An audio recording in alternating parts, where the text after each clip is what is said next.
Hey everybody, and welcome back to another exciting episode of Horror Film Lovers.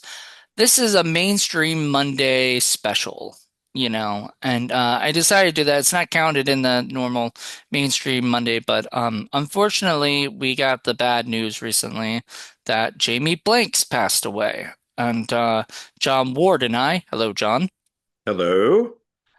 John Ward and I have decided that we were going to do like a little retrospective and explain our guest here tonight.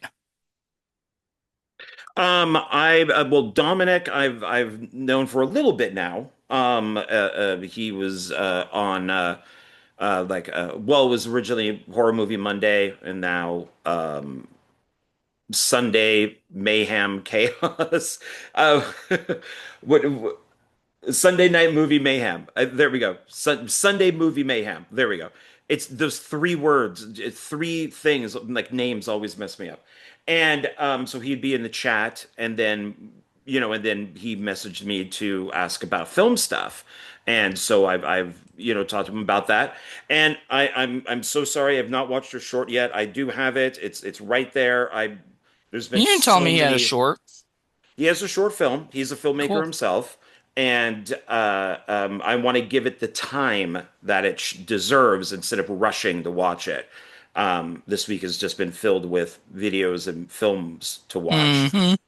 So, but yeah, yeah, and Dominic's a good guy. He's, an up and coming filmmaker, and he asked me to be on. Actually, I only know him as Flet for the Amityville podcast. Hmm. Yeah. His real name's Kyle, but I call him Kyle, but everyone calls him Flet from the Flet from Another World. Um, and he does like podcasts, like reviews, live watch-alongs, like watch parties that I'm sure you'll probably explain in a little bit, John. But yeah, that's what he does for sure. Yeah. Yeah, and so I was asked to go on to do a watch party for Maximus 1 and 2, and then Meat Hook. And then that's when I found out that, people that were on the watch party liked Jamie Blanks, and I think had done a tribute or a retrospective of your guys' selves, and it was like, oh, well, why don't you come on when Jonathan and I do it? And Hmm. Dominic said, sure, let's do that. So that's anything that you'd like to tell people, Dominic? Yeah. When it comes to um when it comes to John, John is a very cool, nice, awesome person. Oh, well, thank you. You don't know him yet like that well. Like, get to know him a little bit. It's I'm just messing with John. He knows it. yeah, Then it will all come out. Yeah. yeah. I just because like I watch John's videos and his live streams along with OGP, and I see him as like a real person that expresses his real thoughts on things. So I do like that, Yeah. like when people like that, because it really shows the realism and the honest thoughts that people carry. Unlike Chris Stuckman. Oh, I I, hate that guy. Hey guys, hey, we're not here to bash Oh, other sorry, I'm sorry. I love that guy. sorry. YouTubers. Keep it professional. My Yeah, bad. I mean, I we're love not that here Right, to guy. to say negative things about right. people that are out there doing what we're doing, you Yeah, know. Yeah. yeah. But yeah, it's one of those things where no, I get it. And you're good friends, you met John through OGP, I'm guessing, and everything and his stuff. How did you know OGP? I know GT through a guy named Dustin Ferguson. Um, and We're keeping he it professional, John. We're keep it keeping it professional. keep it professional. So I met him through Dustin Ferguson. He mentioned him on several occasions, and I looked him up on YouTube. And I saw a lot of his live streams and stuff, and then John was on his live streams, and I was watching a lot of uh OGP's live streams. Then I'll hop into John's live stream sometimes, and then I started watching John's YouTube videos, reviews, and Funko Pops and stuff like that. So Awesome. and so I then I just reached out to him on Facebook and I just said, hey, you're a filmmaker and you're a film guy and you have experience in this field. Like I would like to ask you some questions. And he was more than helpful in a way to help answer the questions that I asked. And he's definitely, like I said, he's very cool. So that's Oh, how thank you. I appreciate yeah, that's how I met OGP, and then that's how I met John. that. Well, I'm trying to find, there was a really awesome tribute from a director or producer that knew, okay, found it. I think it's this one. Yeah. So Don Coscarelli, who you might know as a director as well, you know, Yeah. said, my dear friend Jamie Blanks passed away this past weekend. While a supremely talented film director, editor, and composer, I knew Jamie as a die-hard horror fan. He not only created the Urban Legend franchise, but he also made significant, uncredited, creative contributions to the I Know What You Did Last Summer franchise as well, which I was not aware of that. That's Mm-mm. interesting. We spent many hilarious Halloween nights together in LA, yet when he returned home to Australia, he'd still call every Halloween night with a warm greeting. Jamie was a virtuoso musician, and on Halloween night, he would set up a Phantom of the Opera organ on my lawn, and as each child approached, he could instantly play the theme song of the costume the kids were wearing to their parents' delight. A great friend, father, husband, and filmmaker, he will be missed. Yeah, that's So, nice. That's nice. That's yeah, the Phantasm director, right? yeah, Phantasm director. Yeah, So, and the actually I do remember I did read about this. He was up for directing I Know What You Did Last Summer, but he didn't get it. mm. So, but yeah, he was one of the directors that was up for it. Well, that's funny that he didn't get that one, but he did get the the urban legend, which I think is more of, well, no, never mind, because I Know What You Did Last Summer kind of fits because he seems to be a more of an urban legend type of person. So if you want to talk about it real quick, he made a short film when he was a student in college called Silent Number. And I watched it. I know you watched it, John. Dominic, did you get a chance to see it? I tried looking it up. It said it was on YouTube, right? Right. So, um, I I didn't get a chance to see it, but I heard some good things about it from some people. And considering it's a short film, that's cool because I just made a short film and I know how hard it is to make a short film and Well, um, it does I do see the correlation between I don't know his experience, Jamie Blank's experience making a short film, but I can see how hard the work is to make one. So yeah. well, he had a really good crew, like a big crew. I looked at the credits and I was really impressed. I mean, they had gaffers, grips, they had, people doing 280s, doing, like when you think of student film, you think like, bare minimum people. And this looked like more like they were trying to make a real movie, and everything. Also might have looked like it could have been shot on like some kind of film, like 16 millimeter or something because it had a little bit of grain to it, which I liked. But the movie is basically the urban legend of the babysitter and the man upstairs or whatever, but twist with a twist with a very I call it Are You Afraid of the Dark? John Ward called it a more like a what is it? Twilight Zone. Twilight Zone. So I call it more like Are You Afraid of the Dark because it's more kiddish. It's not very adult like, and then in the thing, but or Goosebumps, whatever you want to call it. But it's basically the story is that story with a twist and the twists you see coming. So spoiler I alert if you I the second she picked up the phone, I went, "Oh, I know the ending to this." And because Dominic hasn't seen it, I don't want to say what it is, but it's a tight 10 minutes. It's slightly I think it's confusing, 14 minutes. or 14. Yeah, It's something tight. like that. Yeah. Yeah, it's tight. And it's a little confusing with a guy who comes up to the window who's or up to the door who's bloody and says that there's a car accident, and it's just like, okay, so what is this? But it's the Well, that babysitter is, you didn't understand why that guy was there? I'm guessing he's the dad. No. Okay, then you totally didn't get you didn't get that.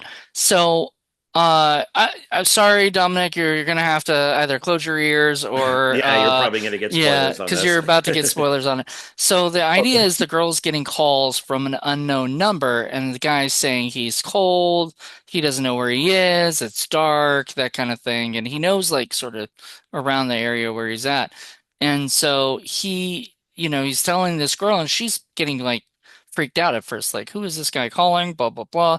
And they do the whole tracing thing, which I didn't like because like was it Black Christmas did the tracing thing, and it takes a lot longer, I think, than the 5 seconds or 10 seconds it felt like that they got the trace on the call. So, but I guess for time, because it was a short, they had to do it like that. So the cop traces the call. And there was a guy that came to the door and said there was an accident. He was part of an accident. He needed help. And the woman said, I'm going to call 911. She's like, no, no, no. Turned out that that guy, I guess, was drunk or something and hit the telephone pole to the power, the thing, and the telephone pole's wires fell down and electrocuted the grave of a boy so he could communicate. He threw the telephone, and he calls that girl up. I don't know why, that house up. I don't know why. Maybe he was calling other people too, but he was calling that number up and asking for help. So when you see it again, you notice that there's the power things and they have sparks on the grave of the boy that died. So there's a boy that died. His grave was there. He said his name and everything, like Matthew or something, you know? And so yeah, so the idea is that when that guy he caused an accident because the police officer said there was an accident, the he was bloody. You can see his hands and everything. I guess he had gotten hurt through the accident, but he didn't die or anything. That guy was alive, but it sparked that guy from being able to talk. So I don't know. I thought it was a pretty cool little thing. Are you re-looking at Um, it right now? yeah, because I got a different take from it because the I got that the okay, so first, uh, um, so it is a babysitter, Hmm. and what she thinks that she has to go babysit a kid. The parents are gone, And a and baby yes, and a baby. in Yeah. a crib. And there's even a cat there. And it's storming out. And so the boy is wants to watch this movie that she doesn't approve of, so he goes to bed. And so she thinks maybe it's him doing these calls because he's a kid, the calls are from a kid. The baby is crying and then it starts laughing, which is kind of weird. There's a cat that's watching the baby, and this weird guy comes up to the door and he's all looking at her all kind of weird, and she's like kind of freaked out by him, and she Yeah, she notices that only his opens hand up is the door a bloody. little bit, like Yeah, through 'cause she has the. the I thought he was chain. gonna break in Well, because because, he's psychotic looking, yeah, and she's like, "Well, you have blood on you," and he's like, "Well, that's not my blood." He does mention his wife, yeah. I um, think his wife died in the and accident. she just says, "No, I'm not doing this," Right. and shuts the door on him. Yeah, calls the cops. He's like, "Yeah, we'll trace it," and then it ends up being. Now, I didn't take that the car went into Yeah, the that telephone was an pole. accident because the cop says, if you listen closely, the cop actually says to her that there was an accident on this certain road. And so because she asks him, was there an accident? He says, not that I know of. right? Right. I heard And that. then later when he calls back to tell her that he doesn't understand what's going on because the power's out in that area, the phone's out in that area. There shouldn't be anybody calling you from there. And that was because See, I got that the storm messed up the phone lines, But and no, that's but if how it you look dropped at, on the I swear to grave. God, if you looked at it right now, if you like, even just peeked at it, you will see that there were power lines that were shocking the grave because they Yeah, pulled out on the grave. And yeah. that was what caused the guy to be able to communicate. Right, right. No, I got all that. Yeah, but I thought the storm messed up the No, no, no, no, lines, and so no, they broke and landed on the no, no, no. grave. It I wasn't did not that. get, I didn't The- get because why is the baby crying? Why Crying else would into a laughter. why would the guy be there saying there was an accident and I need your help? Have you seen Nature's Grave? Well, no, I mean, I'm just saying that I don't think that's the case. There's not, that would be two different movies in one. Like But okay, so it's all connected because she thinks about the guy at the door again. She has a flash, like we see a flash of that guy at as a hands. So there's, sorry, Dominic, you're probably like, I don't know what they're fucking talking about. yeah, But it's I saw one, the sound is horrible on it. It's and that's just the sound of probably the video that it was on. But oh, maybe I did miss something. I thought maybe because we have this cat watching the baby goes from crying to laughing. She gets really weird with she's kind of looking really weird at the kid or the baby. That the guy who comes up to the door who's bloody that talks about this accident that's the past or something, that there's some weird thing going on with this storm, and that the storm knocked down the telephone line and it landed on the kid's grave, and that kid is able to communicate on the phone, something like that. yeah, So no, I get it. I just saying, I think my take is a bit different than yours, but that's good. That means it did something where well, we're, is there something? There's got to be. Okay, so maybe there's a so silent number. number. Uh, Jamie blanks. So let's see. Maybe somebody. Commented Uh, about it. yeah, that there's actually a. Explanation. Okay, so okay on IMDb. Okay, it says a young woman takes a babysitting job during a bad thunderstorm. She begins to receive frightening phone calls from a young boy who claims he needs help. It seems that the boy's abusive father has locked him up somewhere and he can't get out. The woman calls the police so they could trace the boy's call. I had to make it bigger. Trace the boy's call, and then they all learn the shocking truth behind the boy's whereabouts. Yeah. So if So, you look at if you go to about 1140, I'm gonna say 1143 to be on the safe side, it'll um it'll it'll show you a flash of the guy, right, meaning that he was the reason that the phones are out because he talks about it. He says the phones we had an accident. Somebody ran off the road and hit a telephone pole. They mentioned that in there. I just heard it. You might not have been understanding the Australian uh accent or something, but no, he no, says the sound is awful. The right. sound is horrible. So I had to really turn it up. So, okay, well, I mean, we both liked it. We got different things out of it. Maybe if I listened to it again, I would hear it. I had a really difficult time hearing what was being said. So, and that has nothing to do with the This movie guy, itself. I mean, Jamie Blanks apparently likes storms. I mean, the beginning of Urban Legend is that big storm Yeah, and stuff. I don't remember Valentine having a storm, but it no probably Storm and did. Valentine. Yep. Okay. Well, then of course, Storm Warning, a movie that shouldn't be called that. Um, Unless you I, consider Denise Richards to be a storm. wait, what? Denise Richards. Yeah, and Valentine. Oh, Unless you I was saying consider no, her to but I be was a saying storm. Storm Warning. It's that movie shouldn't have been called a Storm No. Warning. Well, Um, let's go in order since we've started with Silent Number. So his right. next one would be Urban Legend. Urban Legend. And we've now talked this whole time. So do you want to maybe give Dominic like Yeah, a what? sure. Good, Dominic, Yeah. tell us what your thoughts are on Urban Legend.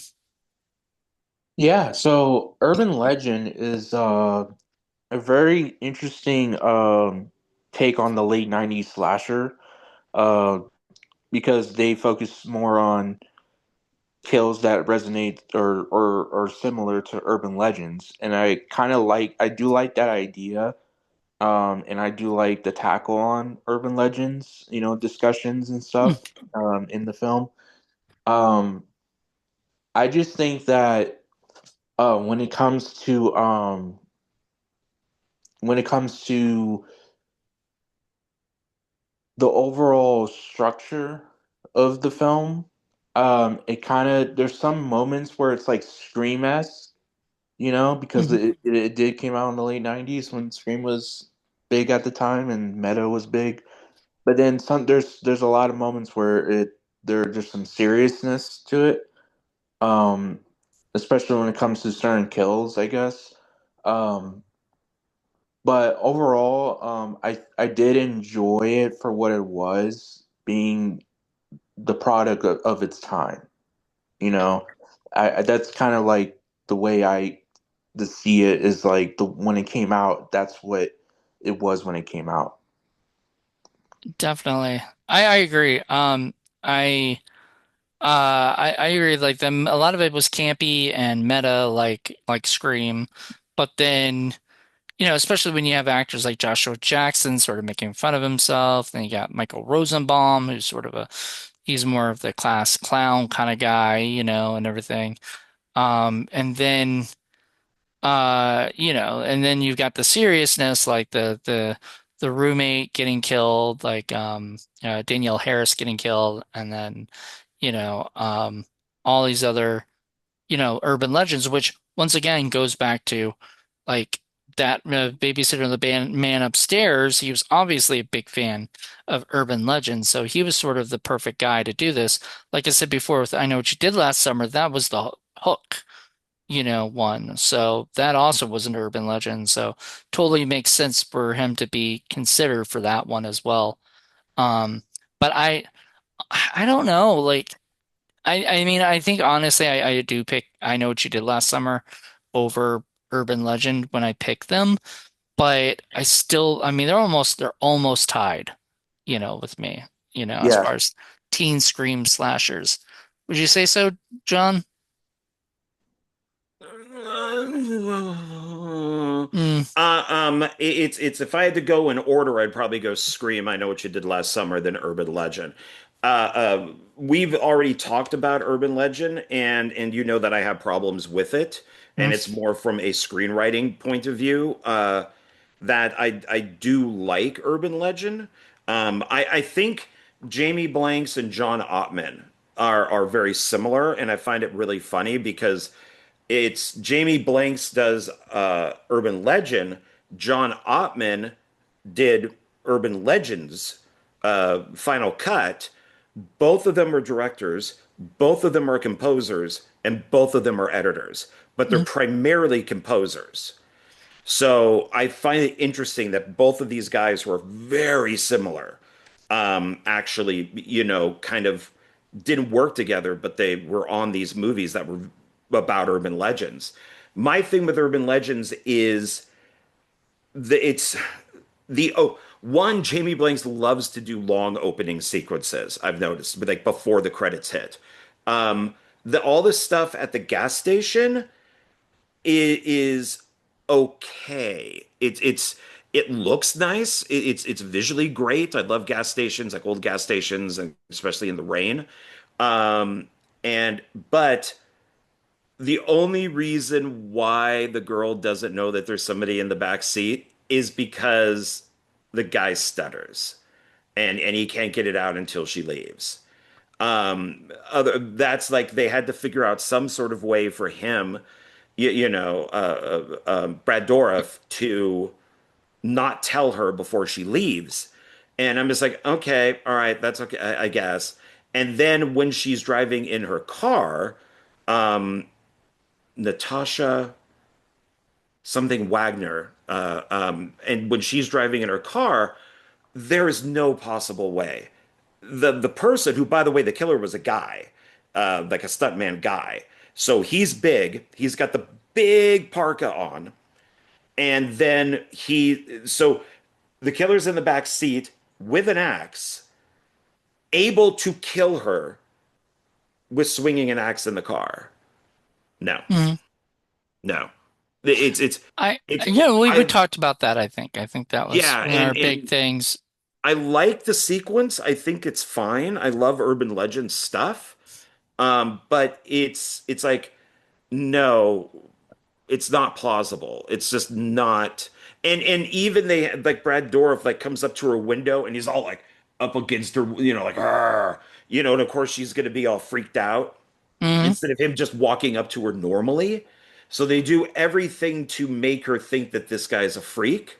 Well, they also one thing I liked about that, and I don't think I've discussed this with you before, but I just thought about it, is that I like movies that set you up thinking that you're gonna like because when you see this, when you see that stuff, you think of like um Texas Chainsaw Massacre with the crazy or Wrong Turn with the uh gas stations and stuff, right? Actually, I guess Wrong Turn was later. It was after. But when you think about now, that's what you think of. And in this movie, they were trying to sort of make you think that Brad Dourif, who A was has been Chucky, so he's Mhm. played a killer before, that he could be like a bad guy, could be somebody scary, and stuff or whatever. And the fact that they made him stutter, by the way, he would not do another stuttering role after one flew in the cuckoo's nest. Oh, One Flew Over the Cuckoo's Nest, One yeah. flew over the cuckoo's nest. So he would not do another role like that, stuttering until he did Urban Legend and everything, because he for a long time he didn't want to be known as the guy who just does movies where he stutters, and he brought it Right. back for this one, and I don't think he's done it since, Well, you have to think of a way of getting her out of there. And I just don't want to mess up her name. It's Natasha Grayson Wagner.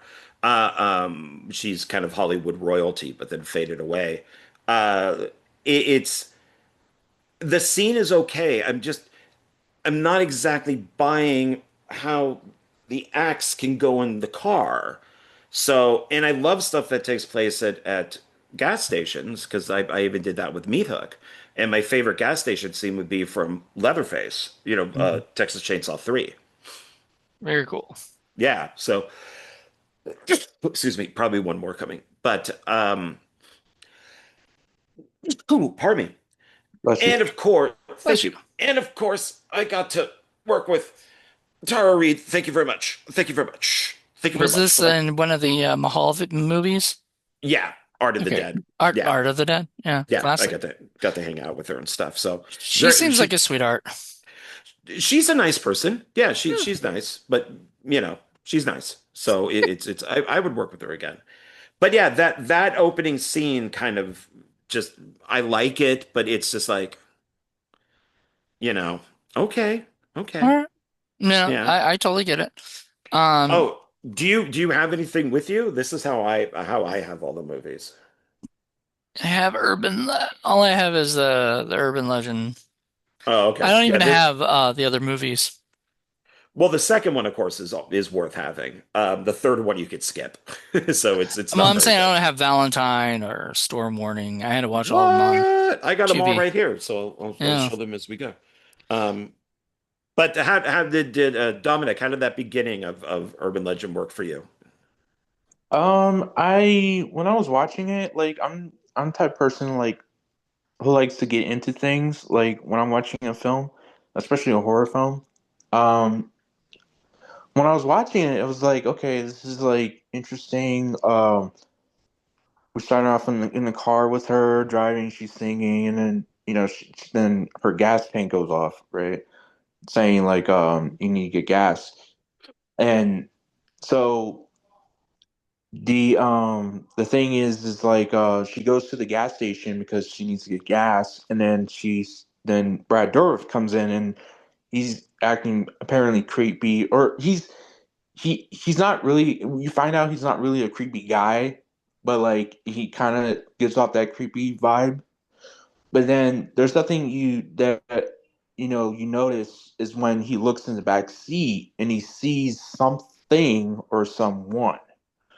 And I was like, oh, like maybe there's, and he's like, yeah, can you come inside? Like, can you come inside so we can, because your credit card or something is not working, whatever, you got to call the credit card company.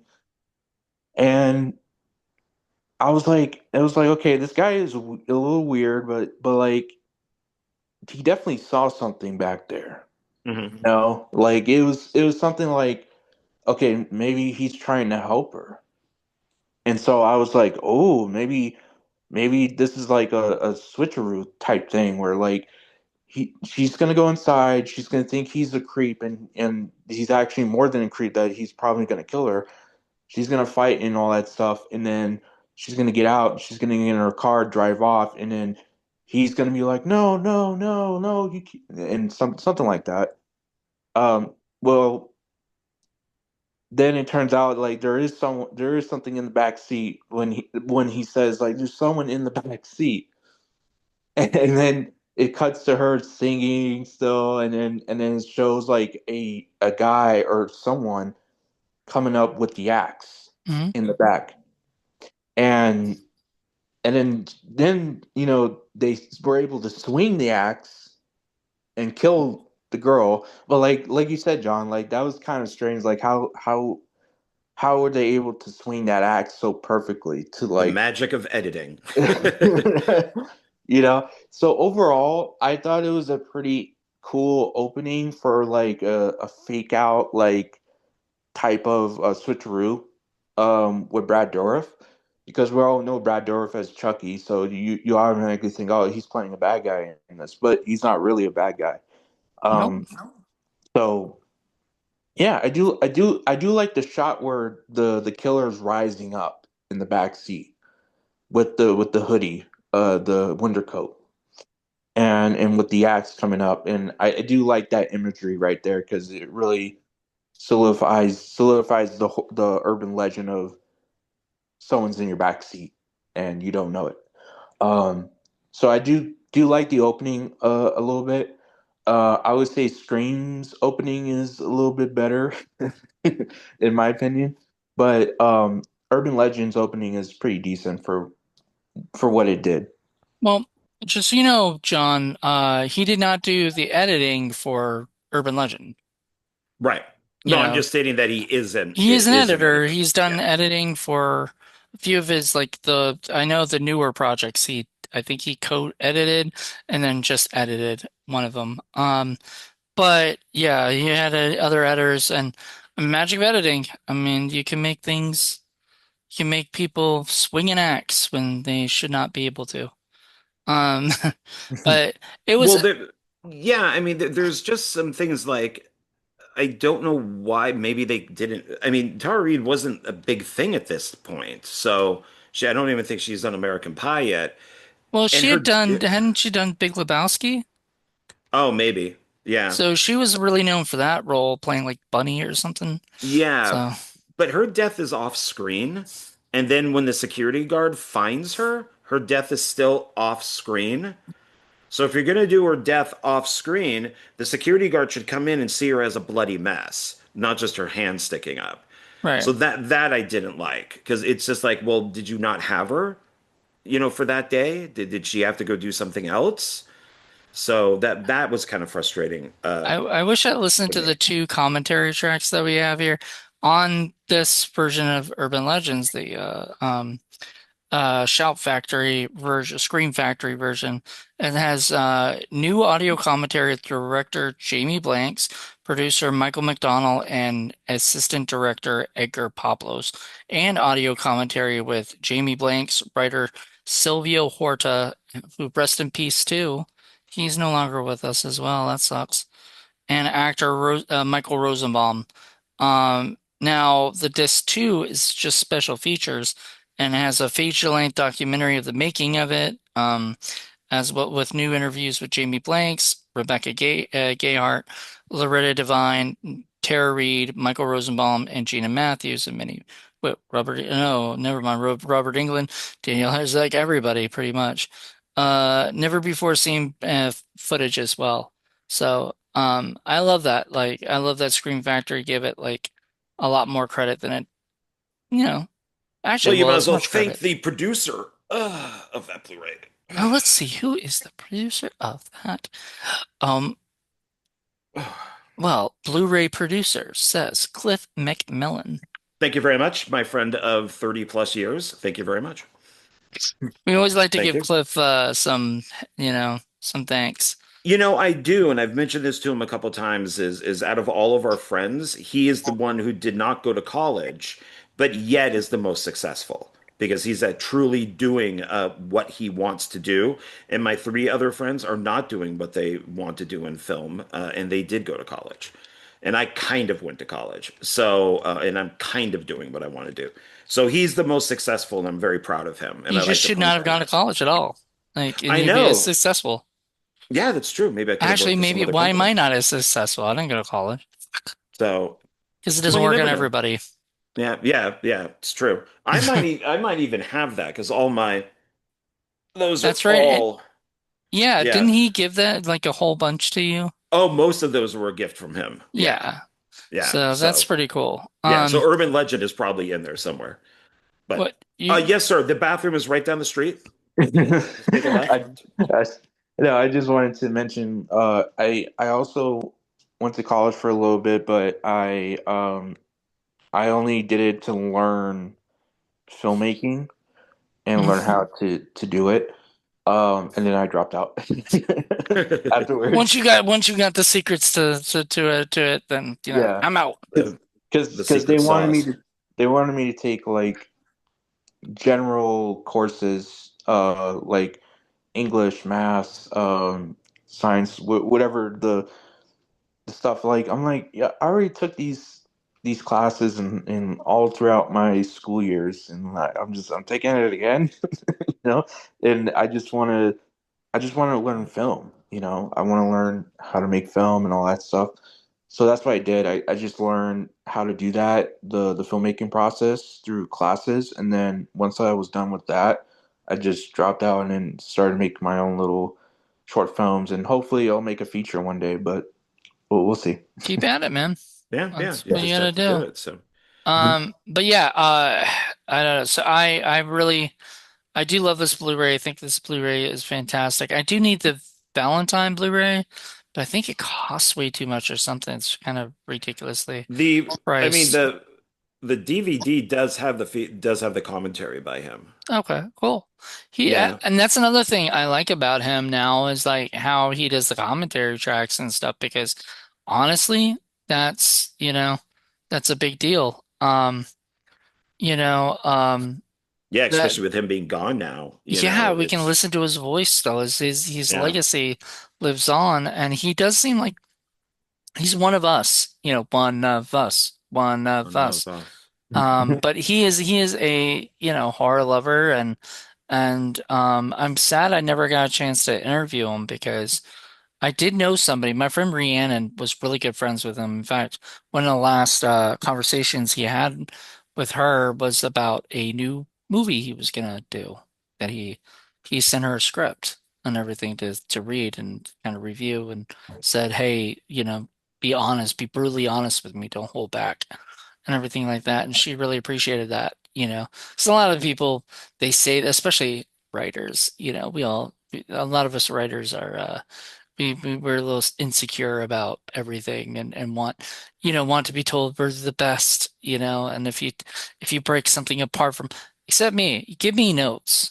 I need notes. If you think something sucks, let me know. Unless you're Paul. And Let me then get my notepad. and Where then should I begin? yeah. Well, Paul will sometimes go all out. Like he did this one of my scripts. He just did every note on every page. Like there was a million notes. And the things were he doesn't watch superhero stuff at all. So like the stuff that I do were very is one of the ones he wrote was very superhero like. So I don't know. Anyway, that's a whole nother story. That's a whole Yeah. nother Yeah. therapy. Yeah. Um, so yeah. I don't know. I don't want to go too much into this because we already did both Urban Legend and Valentine. We're not, this isn't a review show. This is just a retrospective on what he's done. So I guess let's just move on to Valentine if that's okay. Well, let's, if you don't, I mean, let's kind of just go through each murder just to see if we like them or not. And then we could tell maybe our favorite murder. I don't remember, man. I did I not got rewatch that's this. because I have it right here. So Michelle is decapitated in the car. So we got that one. Damon, who's our guy from Dawson's Creek, he gets hung. Who's that? I'm blanking on his name. Hmm? Casey. Joshua Jackson. Joshua Jackson. That's right. They went Casey because it sounds like Pacey, I think. That had to be it. Yeah, probably. Well, there is the Dawson's Creek joke. When That's he that turn was when he yeah. turns on his car, the theme comes on. Yeah, and he's like, oh, let's Yeah, switch he that. quickly turns it off. Yeah. So he gets hung. So that's his urban legend is the scraping on the top of the car, and then strangled. So I thought that was pretty good. And then the dean gets impaled on spikes. I'm not really sure what urban Urban legend. legend, that is. I don't think it's an urban legend. I think Well, it's just Yeah, he first he gets sliced on the Achilles heel yeah. under the car, so maybe that's an urban legend. I don't know if that is, no, I don't but it think probably so. But because it's like a sneak attack type of thing where they were under the car and then slit his Achilles heels and he started crawling and then the car started moving towards him to where he stops and then the car runs him over and has him impaled on the spikes that takes out tires and stuff like that. Yeah, if you like reverse over it. So, Yeah. I mean, it's not a bad death. It's fine. I'm surprised that they got that particular actor to do that because he's, such a classic actor. Um, so then Hootie the dog is incinerated in the microwave. oh, I hated that one. That part. So, um, yeah, that kind of sucked. But it is an urban legend. And then Parker, who's the one who found the dog. That's Michael Rosenbaum. yeah. He dies from the pop rocks and drain cleaner. Yep. Yeah, and Roscoe strangled to death. Not sure Roscoe. Is Um, that well, I remember Daniel Harris's character was strangled, oh, but maybe then that's her. Maybe that's her name is yeah, is Roscoe. I don't think it's Roscoe, was it? I don't know. I mean, she's not on here then, unless it is Roscoe. Well, I got Her that name was here. Tosh. Yeah. Oh, wait, wait, wait, wait. Tosh is part of something else here. I think she's part of Dean. She is listed in here. Hold on, but it's part of something. Oh yeah, here it is. Yeah, Tosh strangled to death. Um, when her slit her wrist to Mhm. make it look like it was suicide. Oh, I didn't get that. Okay, so I guess it tells you who the killer is too. It says Brenda. Brenda slits her wrist to make it look like suicide. Okay, yeah. Some of these are highlighted and some aren't. But yeah, Roscoe, I'm not too sure about. Sasha decapitated by Brenda with a double bit axe. Oh, okay. So that'd be Tara Reid. See that would have been nice to see that head missing, and they wouldn't even need her for that. It would just be a body, just a fake body. And then unnamed male janitor, the creepy red flag, red herring janitor, killed in car crash caused by Brenda. So there's a total of 10 deaths in That's this. weird because there is no Roscoe. Oh, don't forget about Robert Englund's character. He also got killed, but off screen and That's the professor guy. professional. Yeah, so I don't know how he died. oh, okay. Okay, so Professor William Wexler dismembered by Brenda off screen, body shown. It's weird. Some of these are highlighted and some aren't. I don't know why, so they kind of blend in together. But yeah, where is Roscoe? I'm looking at the Yeah, there's no Roscoe in the credits, at By least on the Wikipedia. by the way, okay, I'm looking up this on Creative Thoughts fandom, you know. It says Michelle Mancini, beheaded with axe while driving in car.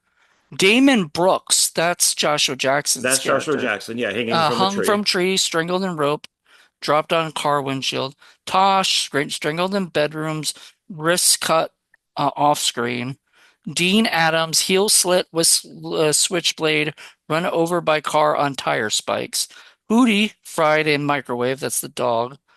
Parker Riley, head bashed against toilet, funnel shoved down throat, pop rocks, drain cleaner forced down mouth. The DJ producer, back impaled with switchblade. Yeah, yeah. Sasha Thomas, hacked up twice, decapitated with axe. Once again, you said she should have been shown. That's Um, a pretty brutal kill, too, yeah. if we would have seen it. Professor William Wexler impaled repeatedly with switchblade. Janitor pickup truck on ran off road with Jeep mangled in crash. And that's all that they have. And I William Wexler is the only one found dead. wonder if these were more violent and they got cut down. Because if I they're don't describing them, it's probably in the script at least. know. That was So, pretty, yeah, that one I liked. I liked all the deaths. Like I liked how they put that out there. I have fandom creatives or something like that. yeah, I got the urban legend death list, which is not nearly as good as what you pulled up. So they're very vague in their stuff. But It how happens. did Jamie Blanks get Valentine? Well, Urban Legend, on a budget of 14 million, made 72.5 million. That's a hit. That's a hit. That's that. So I don't know if you know this, Dominic, but we've talked about this on the show a few times, especially when we talk about the budget. But like a budget in Hollywood has to double like in the box office. Otherwise, it's a like it might not be a bomb, but if it doesn't make at least double its budget, it's not a hit or I anything. I heard it's like 2.5 to 3 times its budget, if Yeah, I'm not mistaken. probably now, honestly, with how much inflation and everything has been, I would say probably 3 times the budget, maybe, Yeah. because Now with marketing, is that they now always include marketing. and marketing's. I mean, here's the thing. The funny thing is, social media marketing is free, and I don't see companies really do this enough where they do real good marketing on social media. Now, of course, to get it to billions of people, you got to pay a good amount of money, but still, it's less expensive than, how you used to be able to do it, to get the stuff out there. And people like Marvel or something might have the money to do that stuff, but like these independent well, or not independent, they're still Hollywood movies like Urban Legends. It's still $14 million was not a lot of money for, you know, for that The stuff, studio. you know. So it was still pretty cheap. Um, but yes, so that did very well. So of course he got hired to do Valentine, which was a different slasher. Few, yeah, a few years later. Yeah, it Yeah. was a different So, slasher. yeah. And I have issues with this one too. Of course, well, yeah, you did say there was some issues with the what is it? Well, the number one thing that I went back and rewatched it like three times is Denise Richards' death in the hot tub. Is that she gets the cover put on her, and then the drill is going through it, and with Cupid. doing it. And there is no lid until he closes it. The lid is missing. So I get that you don't want to leave the lid up and have it seen because one, you could get reflections. Two, it's probably going to look obvious that it's going to close on her. So I get what they were doing. I understood because I went back and I even slow mode it, and it's like there is no lid there, and until the killer closes it, and now she's trapped. Ah, So that once again, it's kind of like the axe in the car. I get it. I get what you're doing, but it's like it's a little bit of a cheat because you might, if you do see the lid, you might expect it to fall on her. Without the lid, you're gonna have no idea how she dies. Maybe she's just gonna get electrocuted, which she eventually does. Um, but this one, I think I have less issues with than Urban Legend, and I still like it. I think it's a little harsh on a certain gender, but it does have a lot of hot chicks in it. And I don't know if we brought this up. Did we bring this up in our video that there are two killers? I'm sure we did. I do because when I watched it this time, I'm like, wait, are there two? There are two killers. We had to. I'm just not remembering, but there Yeah, are. I mean, I don't remember. It's been like a long time. We did that like 3 years ago or something, 2 Yeah, or it three years ago. would have been nice to get a sequel to find that out because it's Angel shoots our killer and pulls the mask off and we find out that it's my favorite girl. I think she's gorgeous, but so now she can't say anything, so he can just kind of go about his life. So what do you think, Dominic? What's your take on Valentine? Valentine is it's another I think it's a cool like holiday slasher. Like on like Valentine's Day. Um because we rarely get Valentine's Day slashers. Like the only ones we got were My Bloody Valentine. Recently we got Hard Eyes, which I do enjoy Yeah, for what it was. And um but during that time, during that era where horror films and slasher films were coming out, there wasn't really a Valentine's Day slasher. So I do appreciate it being a Valentine's Day slasher type of film and focusing like more on like the cards, the love letters and like the hearts and the um celebration of Valentine's Day. I think that's pretty cool. Um and just having like the whole theme of love and like not letting go, like in terms of like you're in love with someone and like you can't let them go and stuff like that. That's kind of a cool like way to show that in a film, like especially a slasher film that takes place on Valentine's Day. um but overall I did enjoy it. I think it's a pretty decent slasher film, especially on Valentine's Day, and it has a pretty cool looking killer. The way the killer looks is yeah, pretty yeah, cool. The Cupid Yeah, Cupid, yeah. Cupid mask. And the kills were pretty creative. I would say, I would say they were pretty creative. Um, Apparently, they cut out a lot of the I would say the gore, but like they cut out a lot of the kills, like in terms of like the in detail look of like how the kills went. I think they Jamie Blanks talks about it in an interview, talking about how they kind of the studio kind of sent not like took out some of the stuff from the kills to make it look more brutal. So I do want to see a cut of that, but unfortunately, he said that it's either nearly impossible to do that, to recut it, or it's hard to find that footage. But um, but yeah, overall, I did enjoy it. I think if it's worth a watch, like at least one time for a casual viewer. If you're a horror fan, it's definitely something you can watch multiple times if you want to. I still recommend one time watch because it is kind of something you want to go in blind when you watch it. But yeah, it's I do enjoy it. I do like it. And I do want to get into like why, because I told John about it before we got on. I was like, yeah, like why?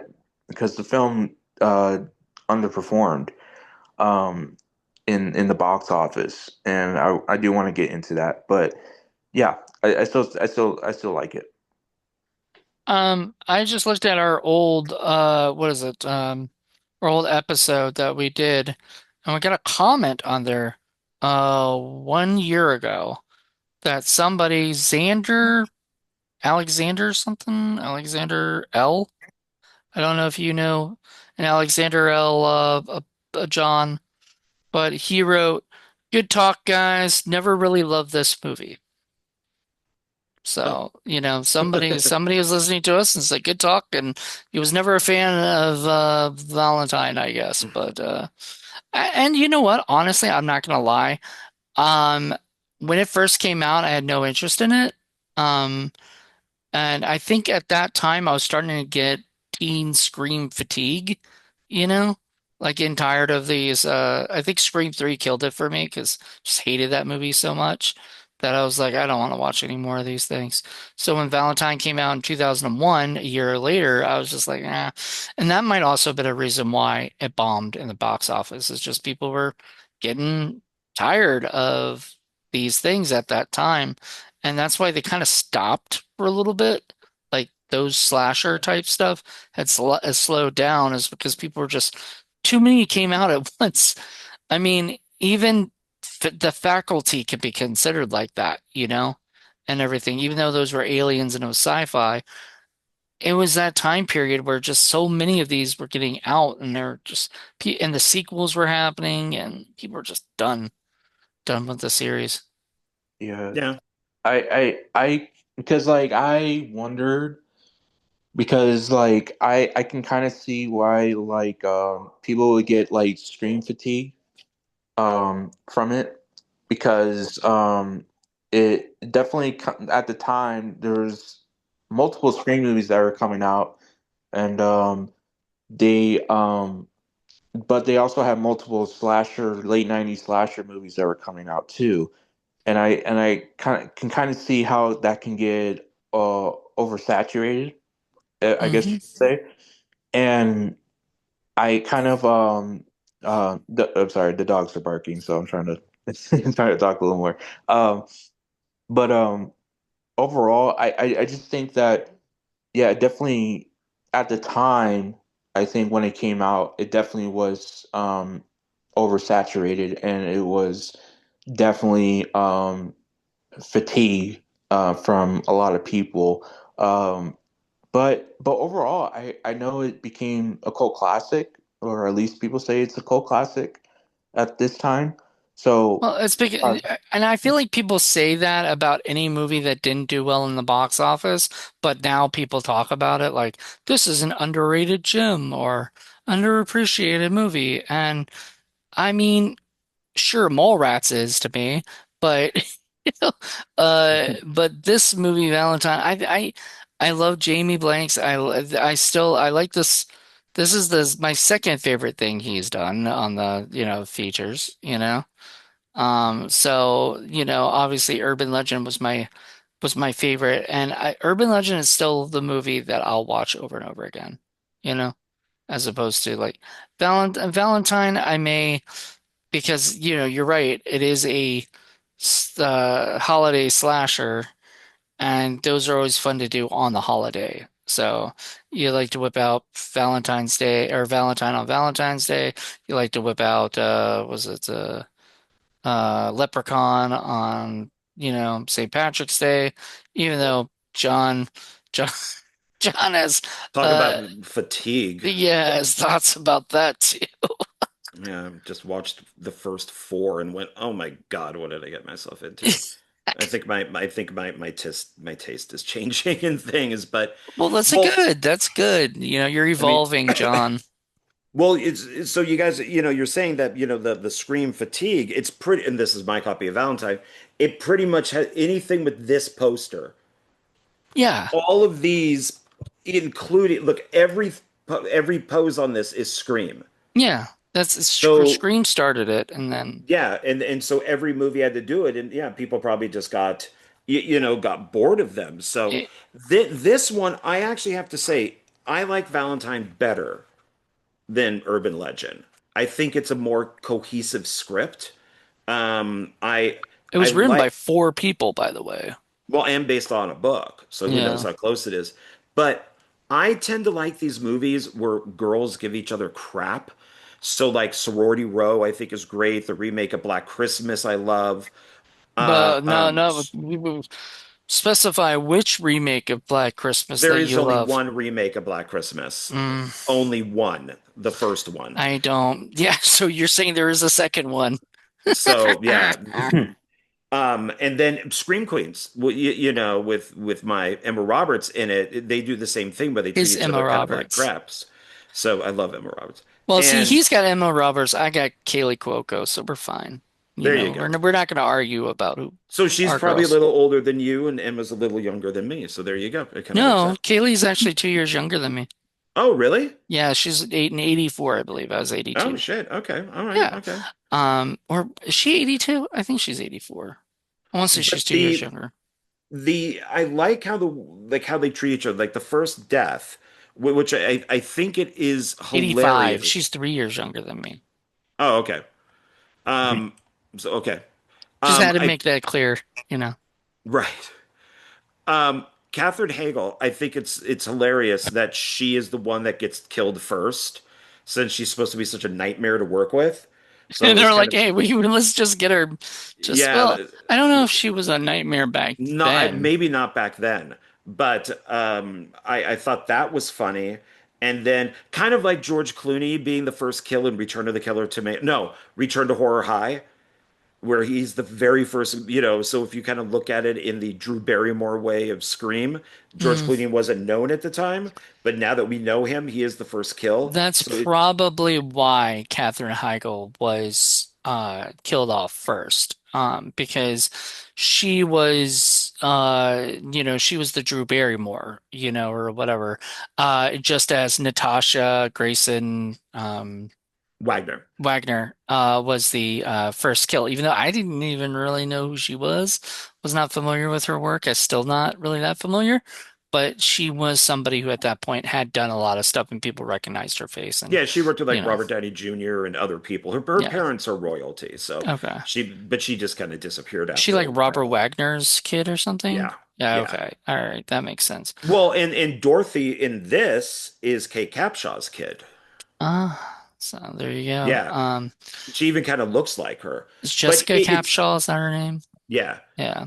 And I like the beginning where they're at the cemetery and they're walking, and Denise Richards takes her coat off, and it's just all skin and breast. And one of the girls is like, show some class, we're at a funeral. I like that dynamic between the girls, and they're kind of fighting from time to time. I enjoy the cattiness of what was going on. It's also looking at this, because I went to the one that I normally do for the lists, for like when we were doing Chucky and stuff. They do tell you who the killer is on each one. Good. It's all Adam. There isn't one Dorothy. So Dorothy must only show up in the mask at the very end. I, Everything is Adam. I think the way I took it is that Adam, or in this case, his name Jeremy, right? Jeremy. Yeah, the little, yeah, when he was Yeah. a kid, yeah. So Adam, aka Jeremy, I believe knocked her out somehow and put the whole the clothing on her and the mask on her, and then somehow just waited until she wakes up to where the main final girl, forgot the actual name of the final girl. I'm bad with names, if you could tell. Um, but the That's oh, it's Kate. Kate. So Kate encounters her, and when Kate encounters her, she's wearing the mask and everything, and she falls down the stairs and all that, and then the uh the girl gets up, and then that's when Adam shoots her. So you're saying that there is only one killer. It's Adam, and Adam put her into those clothes, and she kind of wanders That's what we talked about. downstairs. We talked about that. I remember that. Because Yeah, I think yeah. we had a So debate about it because you were confused. because if you look at the very beginning, the guy that's stalking, Catherine Hagel is like 6 foot. So there's no way it could be Dorothy. She's too short. Yeah. Unless you go off of urban legend and the killer is always a guy, and then they reveal it to be, a chick. So, Jamie Blanks pointed out the difficulty of juggling the red herrings, as every time he showed the killer, he had to be sure to account for other possible suspects to keep audiences guessing. And that's really, really tough when you only have your leading man for 10 days. Oh, there you go. Yeah, Yeah. you only had, I guess, David Boreanaz for 10 days. Well, they never had to have him in the mask. They could just get somebody That's what I else. was thinking, is Yeah, you could always get a stunt guy, yeah. in the Like it's not going mask. to be Rebecca Gayheart in the Oh, it park probably guy. wasn't. No, no, it's a guy. It was a guy in it. It says it at the end credits. It says the guy's name Killer. Oh, okay. So, yeah. So if you watch the movie, you can actually see that the killer doesn't move like a woman. It moves like a dude. Okay. So, and in this one, while we watching it, and when Captain Hagel's being chased, I'm like, okay, that guy is 6 foot tall. There, so it can't be one of the girls. So, but I think Dominic's right on that. So, which is one of the, yeah, I now remember that you and I did talk about that. My favorite kill in this is when the girl who's dating the pretentious artist gets Mm-hmm. all the arrows in her because that's the best Cupid. That's pure Cupid. So, and I really like that she falls and then ends up in the dumpster and it closes. So that I enjoyed because there's Chad. Chad is the body that's in the morgue. That's right. Died of unknown off causes off screen. Okay, but they're calling that a victim. And then Shelley gets her throat cut, which is Catherine Hagel. I think that's pretty boring. Mm. Lily shot through the stomach with 3 arrows and falls into a dumpster. That's my favorite one. Both Jeremy's parents killed in a fire that Adam started off screen is mentioned. So he killed his own parents, I guess. Gary, head burned and repeatedly stuck by Adam with an iron. Oh, the guy trying on the underwear. Yeah, he was creepy. Yeah. Yeah, he deserved that. And the iron is a good death because it was nice and hot. Campbell stabbed in the back with an axe. Millie, pardon me, killed off screen, killed by Adam off screen body scene. Ruthie thrown through glass shower wall, neck pushed down into glass. We've seen that before, but that was not a bad death, especially with the way that it's shot with the camera right there with the piece of glass, sticking up. We know that Mm-hmm. she's going to get it. Paige, shoulder drilled with power drill thrown into hot tub by Adam, electrocuting to death. Then Detective Leon, decapitated off screen, but we see his head. And then Dorothy is shot 8 times in the chest by Adam. Why are all these decapitations like off screen? Like from Urban Legend and now this one? Like, Yeah, why? It's I don't know, maybe it's a studio thing that that they're trying to keep you a certain know, rating. all right, so Urban Legend, I might not understand that, but like this came out after Columbine, and everything. And a lot of times, a lot of post-Columbine discussion, especially Scream 3 had a lot Scream of 3. problems. That had a lot Yeah. of problems with that. So like a year later, wouldn't be. I would understand that they were trying to keep the deaths like, whatever. I do have something to say though, real quick. So according to IMDb, the ending where Kate is attacked by the sheriff, that's the killer, who's promptly shot to death by Adam and then unmasked to be Dorothy, was left unexplained in the theatrical cut, as it's revealed minutes later that Adam was the killer the whole time and framed Dorothy without explaining why she's in the costume. A Hmm. deleted scene reveals that Adam had attacked and knocked out Dorothy and then dressed her up in the sheriff Oh, costume to frame her. What? that's what Dominic said. Yeah. Yeah. And then Sheriff costumed to frame her, and then attacking Kate was just her in a disoriented state after being having hit in the head. It was cut for spoiling the identity of the killer. But then it didn't make any sense. But then you So you needed the flashback. Maybe yeah. maybe like as the camera's pulling in, and we're starting to see the blood come down or something, you do the flashback of him knocking her out and putting the jacket on and because it does look like it could be possibly two killers. And he He just killed the other killer, or Yeah, whatever. then to go, oh no, she's the killer, and then yeah, I then the think we blood did. I comes think down. we did think there was two killers because it got very confusing at the end. So, but anywho, yes. I don't know. There's some interesting things that the trivia section IMDb is very interesting. Like, you know who else was up for David Boreanaz's role? I David know. Arquette? No, Luke Wilson and Jeremy Sisto. Jeremy Sisto I can understand, but like I hate to Not. say it, he was not a big enough name. Like David Boreanaz at least had Angel, you know, going Mhm. for him. So he had a huge kind of following with that. But like Jeremy Sisto had what, Clueless at that time? Like, and maybe no, he did 6 feet under, so I I think think he he would had. probably maybe fit a little bit better. I like that David Boreanaz Mhm. is in there because I just like in Scream 2, I love that Sarah Michelle Gellar is in it, and and she gets thrown, and she was the big star at the time, bigger than Nev and everybody else on that set. So that's so they only had her for what, like 2 days or something like that. She flew in, did the shot, and then went back to film Buffy.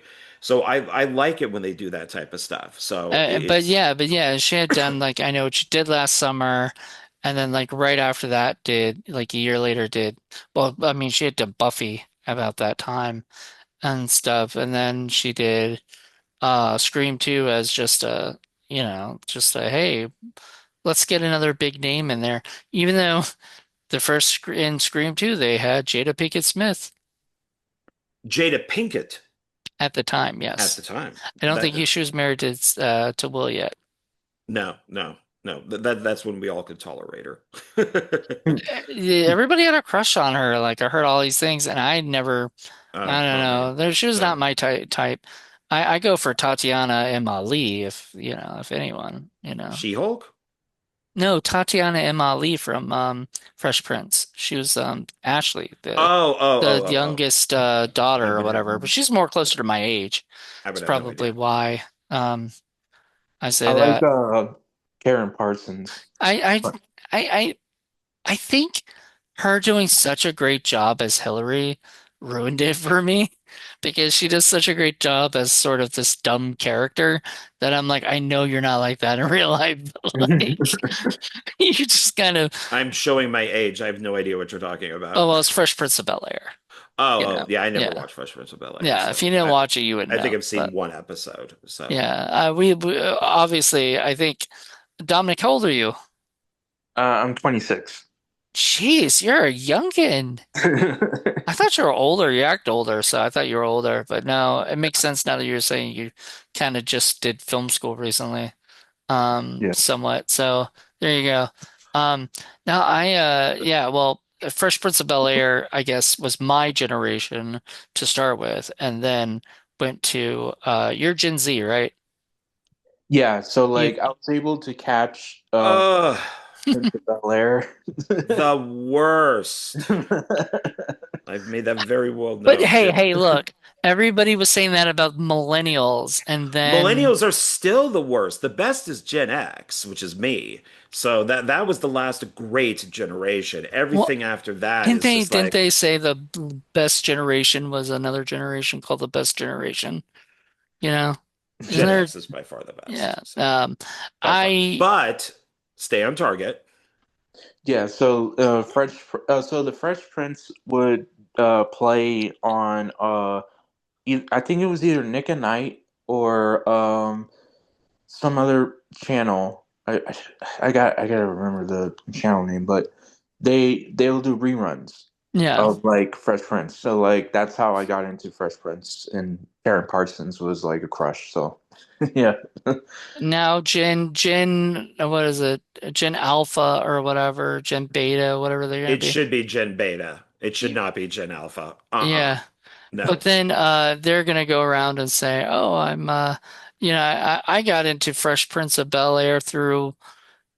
Streaming and everything, all these things, because nothing, there's no channels anymore really other than a YouTube channel. They won't even know Fresh Prince. They will only know Will Smith as the guy who slapped another guy on stage. That's the only thing they're going to And know pretty him soon for. they won't even know that. Yeah, and That's, that he I did, mean, because and that that's he the did some thing. horrible song about liking young girls. So yeah, I'm but sure. so why did Jamie Blanks not direct another movie in America since he's Australian? That is because Valentine has a $29 million budget, but only made 36.7 million. Hmm. Oh, And damn. that is why. So he went Wow. back to Australia. He had the exact opposite luck that James Wan had. You know, where he makes a short in Australia, an American sees it, brings it to America, and he becomes famous and hasn't left. And then unfortunately somebody saw Jamie's short and said, "Okay, we need to get this guy." Has a hit, has a miss, and you're only as good as your last movie. And so then he goes back to Australia. That's my theory. Mhm. I like find it interesting that or weird that like Hollywood. I think they play favorites. I think Oh, they have absolutely. they have like favorites that they like to push and like to support. So like I always use like examples like Robert Rodriguez, Quentin Tarantino. Um, Well, uh, Robert Rodriguez not as much anymore. He's kind no, of fallen off the favorite list.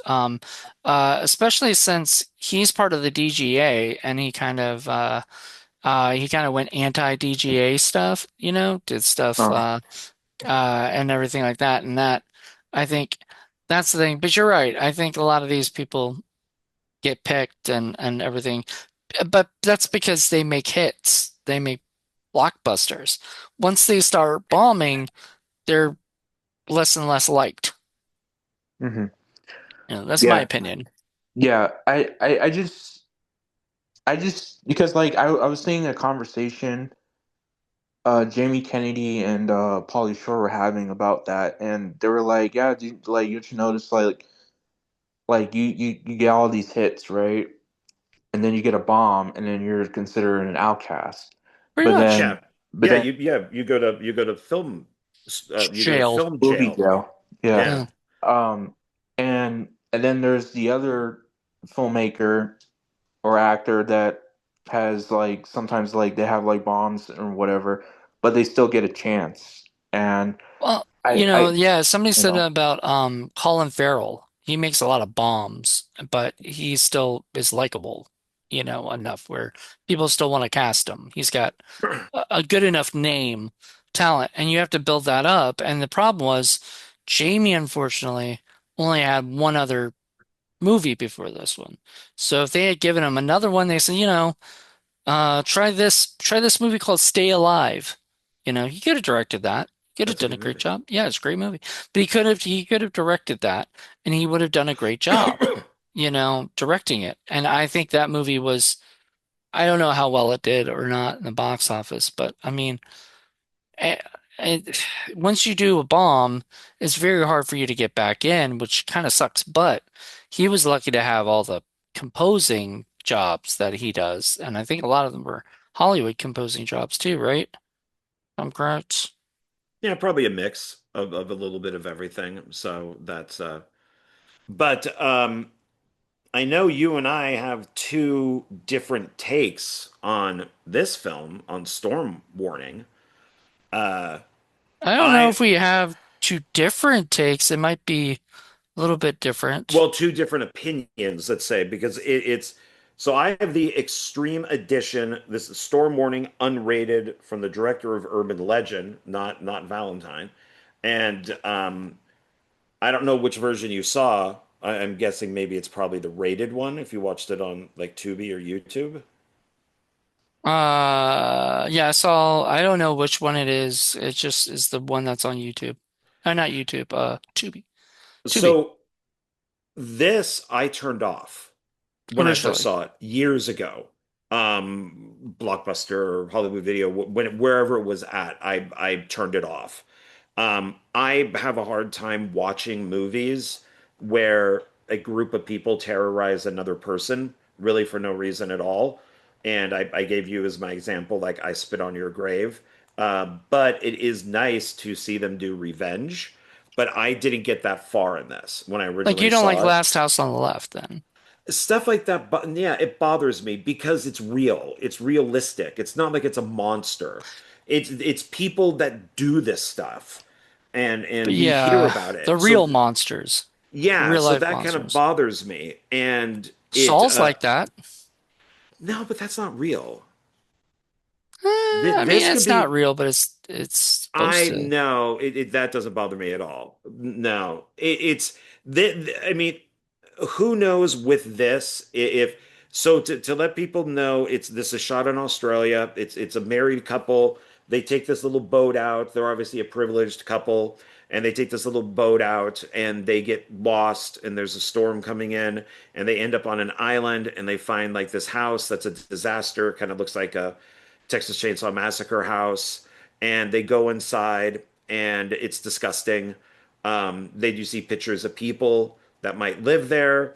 The wife stays in the house. The guy starts as kind of an alpha male, and then he's wandering around, finds their barn that has a lot of marijuana in it because they're growing plants and selling it. They do see earlier like these guys who kill somebody and they just kind of throw them on the side of the road. And those guys are the ones that end up back at that. Oh, I think we Oh, lost Dominic. oh, Hopefully, he'll call back in. whoops. And then then the three guys show up at the house. And once they start kind of torturing them, is where I turned it off originally. Hmm. So I probably would have never watched this again if we weren't doing this. And even though that stuff still kind of bothers me, I did sit through it. And I like that the guy, this is one of the rare times I'm going to say this. I like that the guy becomes more of the beta and the girl becomes the alpha, the wife. And because his leg gets broken and he's constantly passed out. But the more that we kind of know about him, a little bit, like we find out that he's a barrister and so a lawyer, and the kind of inbred family laughs at him for that. Like he's all like fancy. But that's the kind of stuff that kind of bothers me a little bit with these type of Right. films is the people that are always doing the attacking are much stupider Hmm. than the person that they're or people that they're attacking. And and I think that's where I turned it off. But I made it all the way through it. But once the wife takes over and starts doing all of her little saw traps, I got into it and I liked it. And I'm glad that I saw the unrated version because this thing was bloody as hell. So, Um, cool. Well, so I'm just what? gonna say real quick. So to give people You're back. context of things, welcome back, Dominic. Hey, Um, sorry. no, it's Yeah. okay. No worry. So Everett DeRoche was the writer of both Storm Warning, and he also wrote uh Nature's Grave or whatever, Yeah, aka The Nature's Long Grave. Weekend. Yeah. Um, so interesting thing about Everett DeRoche, he wrote the movie Patrick, which is a very big Australian Oh, horror Patrick's film. good. Yeah. Yeah. He also wrote the original Long Weekend, which I heard suffers the same issue that the Nature's Grave does, and stuff where it just gets a little confusing, as A to little. yeah, it's very confusing. He also wrote what else did he write that? Razorback, which Razorback is great. That's I Russell know. Mulcahy. So like, and a movie called Link, I've heard of, like a monkey movie called Oh yeah, Link. that's William Friedkin. Yeah, yeah, yeah. But I think they keep calling it the wrong primate. Right. Like it's an orangutan, but they keep calling it something else. Like ape or something? Yeah, like critics even pointed that out. Like, why are they calling it the wrong thing? Well, so those were like the big things that he did. Like those are the big hits of his. And then so originally the director that was originally asked to direct Storm Warning was hold on. Was a uh there was one here. Um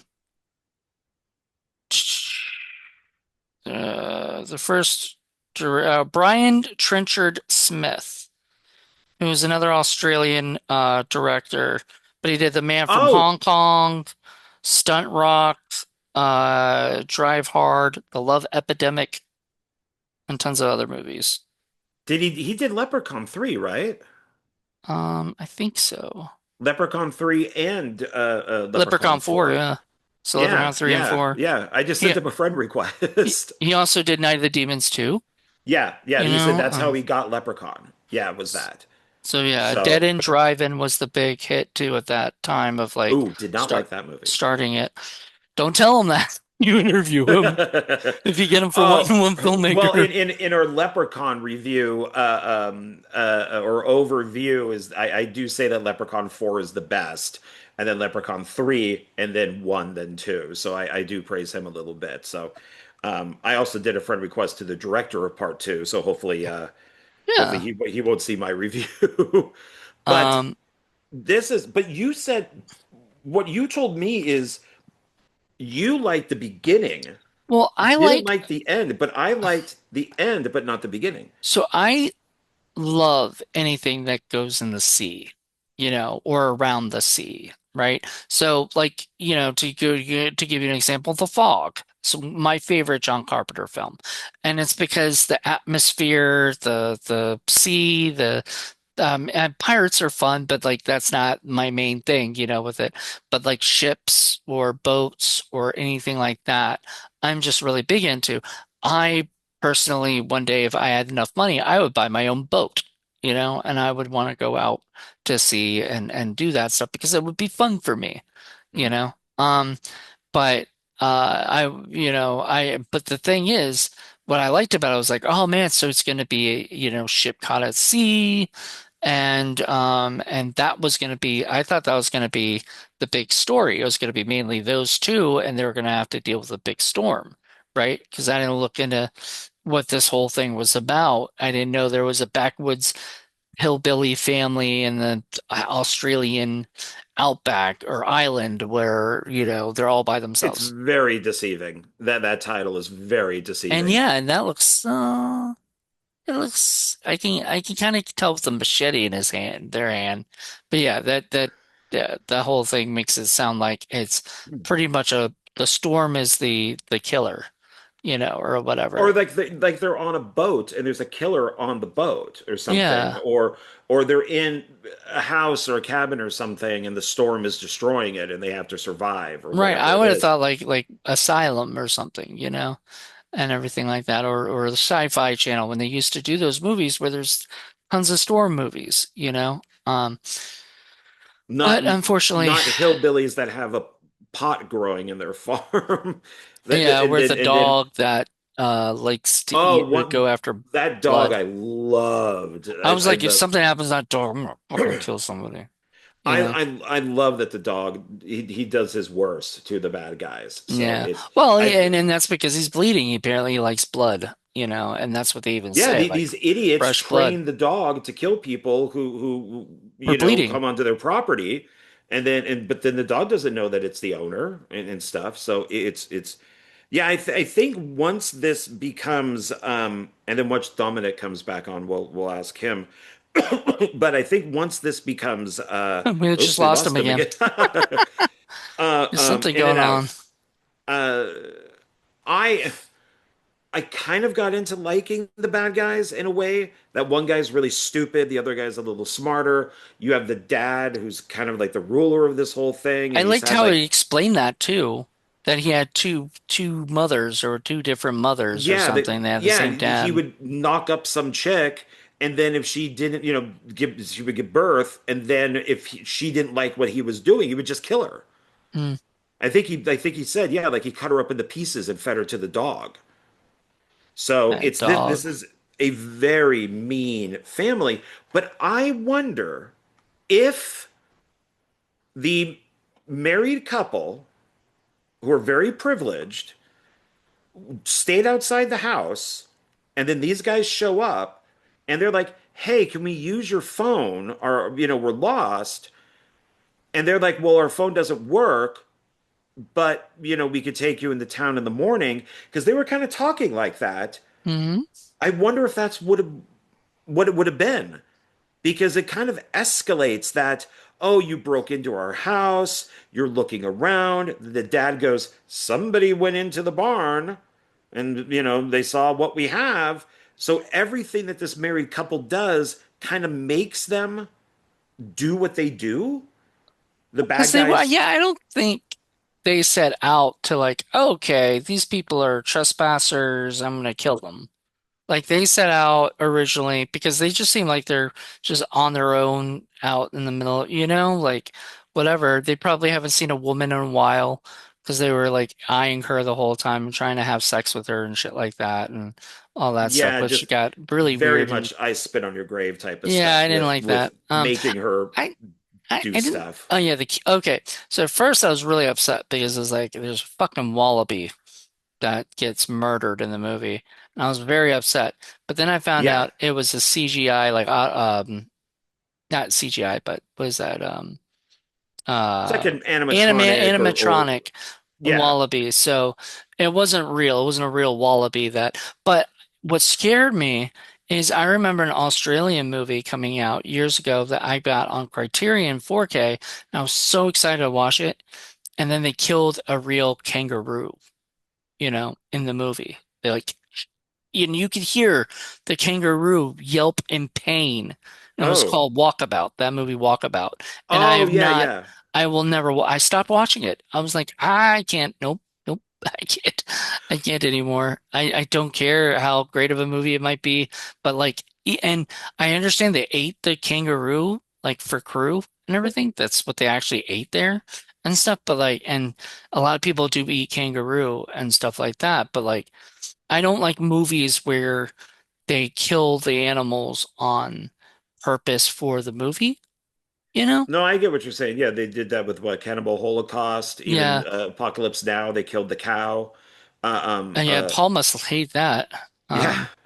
And the I think that we also have to take, in consideration that in Australia, the whole reason why they have those bars up in the front of the car is because kangaroos are like deer. They will just hop right into the road and cars will just bash right into them. So it's like a constant problem that they have. And so when the evil son, the smarter of the two, tells the wife to kill the Joey, the baby kangaroo, I was like, fuck, if you do this, I'm turning this off. But he's just going, it's just a stupid kangaroo. Because for them, it's a stupid kangaroo because there's like 1,000 of them. Mhm. So to them, just killing that kangaroo wouldn't mean anything. Well, they Because call it a there's, wallaby or something or whatever, I think. yeah, Don't they? Wallaby or, Yeah, yeah, and Joey or what. Joey, whatever they're called, but Yeah. So I think that when we watch foreign stuff, it at times it doesn't translate as well because India sees us eat cows and they hate that. So, but for us, a cow is just a dumb animal that we eat. So, I'm you actually, know, interestingly enough, now this could change, and in a week when this is out, could be different. But I have started to eat less meat. I don't know if I'm going to eat, fully stop, you know, but I'm going to ease myself into eating less meat because I'm not against people eating meat. I just myself personally, I would like to just be healthier and eat more vegetables and everything. And I've been eating a lot more meat than vegetables and stuff. And you just need that to find a substitute for meat, something that replaces it. tofu. That that's what these people do. They find that substitute. So Yeah, I mean, I probably will, but at some point. But right now, right. I'm just easing my way out. Today, I ate veggie tacos, so with no meat on them. So, you I'm know, gonna I'm gonna mess it up. Dominic says my internet went down. I can't join the Zoom call. no. I had a Uh, feeling he wasn't going to be back this time. Tell him, we were very thankful that he came on. We appreciated him, yeah, because I'd and like to get his take on these. So if tell him if the internet comes back on, feel free. But we'll be. I mean, we're hopefully only going to be on here for another half hour. It'll be two well, hours. yeah, I don't. So I would watch this again, to be I would honest. not. So even with my problems with Urban Legend and Valentine, I would still watch them. I wouldn't have a problem if somebody Oh, I said, love those movies to hey, death. it's Valentine's Day, let's watch Valentine. I'd be like, okay, yeah, no problem. Same thing with Urban Legend. Hey, do you have a movie like Scream? Oh yeah, there's this one. So I would still watch that. This I would probably watch again if somebody wanted to, but I would warn them probably that the Would the you give him a beginning. storm warning? I would. I would. Yeah. There you go. Yeah, because There you that's the go. whole point. So, Yeah. because I love how brutal it gets at the end. I mean, she just kicks their ass, and I do. I mean, because they have the accents, and so I'm kind of picturing the guy as like this pompous British, when they're Australian. But I kind of saw him as, especially when he says a banister. I'm just like, and they laugh at him. I'm like, oh fuck, he's a lawyer, and it's just like, okay, no, and I think they even say that you're a lawyer. Well, I knew Uh, he was a lawyer because he talked about the case that he was in Oh, when that's they right. were. Yeah. So I But knew he was a lawyer from the very beginning. yeah, that's true. But Yeah. they laugh at him later for that. So Mhm. so I Well, kind of it's just like sort that of funny he, because like you can't you can't argue your way out of murder, somebody murdering you, and you could be like, well, I'm a very prominent man and blah, blah, blah. And they're going to be like, you're in the middle of nowhere. Nobody's going to find you, if we don't want them. You know what I mean? Like they're on an island where they're pretty much the only thing around for like, they said like 26 miles, so like nobody's going to come and search for those two at that island. Or if they do, they can just bury them and nobody will ever find their yeah, body, they become you know? fertilizer for their Right. marijuana. Exactly. So it's, I don't Well, know. and I you in Australia to me is I really want to visit Australia, but I do too. it does come off as being a little creepy because then you do get movies like Wolf Creek, and you Mm. always hear that And these things are I think based on true stories. I think this movie was very Wolf Creek-like. And I think that was the plan. It was like Sure. that they wanted something at that time because Wolf Creek had come out like maybe a year earlier, I think 2007. I want to say. So they were like, let's look, let's do a movie similar or enough to it where it's, you know, where all of a sudden, uh, we can have more of these Wolf Creek type movies and stuff. I don't like them. I didn't like Wolf Creek. I actually turned that movie off after a while. Um, one of I think one of the Australian movies isn't The Descent Australian. I like that one. I no, I think that's Neil Marshall. I think he's British. But I think it was filmed in The Descent filming. I think it was filmed in Australia. I mean, it might be, but I'm pretty sure that Oh he's no, Australian though. it was filmed entirely in the United Kingdom, Okay. despite being set in the Appalachian Mountains of the US. But scenes were filmed in Scotland, Astridge Park, and Hertfordshire, England. So you're right. For whatever Yeah, reason, he's a he's, really good director, and I wish that unfortunately that movie Doomsday destroyed him. I think it's his best movie. I but he love went it. into TV, didn't he? Didn't he like direct a lot of TV stuff too? He probably went into television like they all do, but he also did like the reboot or the of Hellboy, and that bombed. So he did unfortunately some bombs.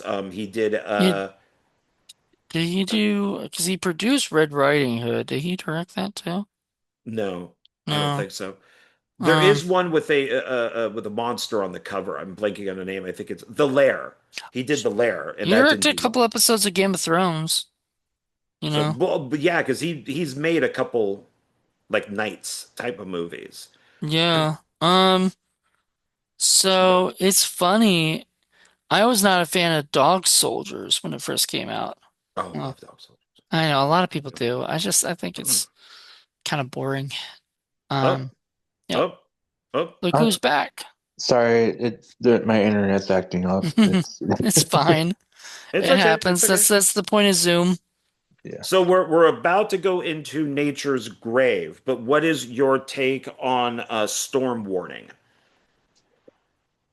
So I I haven't seen Storm Warning. Because the only Jamie Blanks films that I know of and I've seen that are very popular in the especially in the horror community is Urban Legend and Valentine. So yeah, I apologize. I didn't see the Storm Warning or the Nature's the Grave. Nature's Grave. Yeah, because um I didn't even know these films existed. That's a sad thing. Is Yeah. I mean, John said he saw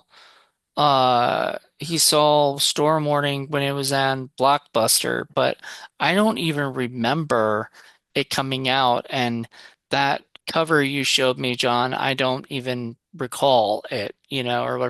It looked like it was a Dimension Extreme though, so it was Yeah, nice that Dimension put it out, or whatever. Because they have that label where it's kind of like Dimension Miscellaneous. Like because it's like movies that they can't call like a regular Dimension movie, but are like because they're more hardcore horror stuff, and that yeah. fits. I don't think I rented this because of Jamie Blanks. I don't think I No, cared at the bottom, from the director of Urban Legend. I think I just got it because it was a horror film, a slasher movie, maybe, you know. But to tell Dominic that when I first saw this decades ago, I turned it off. Oh So wow. yeah, I don't like people torturing other people. I don't mind slasher movies. That's fine. But when real people get involved, Jonathan used the example of like Last House on the Left. I don't care to watch those. Or I Spit on Your Grave. Um, they're just I just not. They're just uncomfortable. and Paul says this all the time, that he hates movies where they go after like the hot girls, and try to kill them and everything. And he feels like a lot of it's misogyny. It's a guy, generally a guy I don't directing. think it's misogyny at all because that's why we have final girls. And the Well, guys, if you watch slasher films, guys are always killed worse. Yeah. Guys always get it worse than women do. So it's not in everything. I mean, shit, in Terrifier, the girl's cut right in half with a saw. But a lot of the times I think men get it worse. I don't think it's misogyny at all. That's a So good debate to have with Paul, because I would love to see that. I would yeah. love to. Because in He, in in this, as we saw, the guy's the alpha at the beginning, and then he turns into a beta, and then the wife turns into the alpha and takes out the entire family. So it's like that's not misogyny at all, yeah, that's you know? actually yeah, if anything, that's awesome. We do love it when women, you know, are badasses, Yeah. Tomb Raider and Resident Evil and I just don't like it when all men are scum.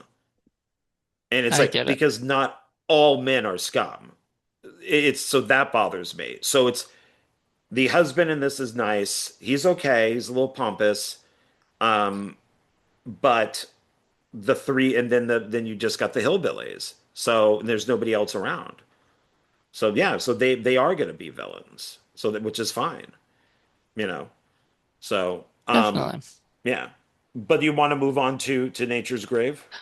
Nature's Grave, aka The Long Weekend. And why it was called that is because Everett de la Roche, I think that's how you say his name, is the writer of the original Long Weekend, um, which, as I said, was made in what is it, the 1970s. I think it was one of the first, which is funny.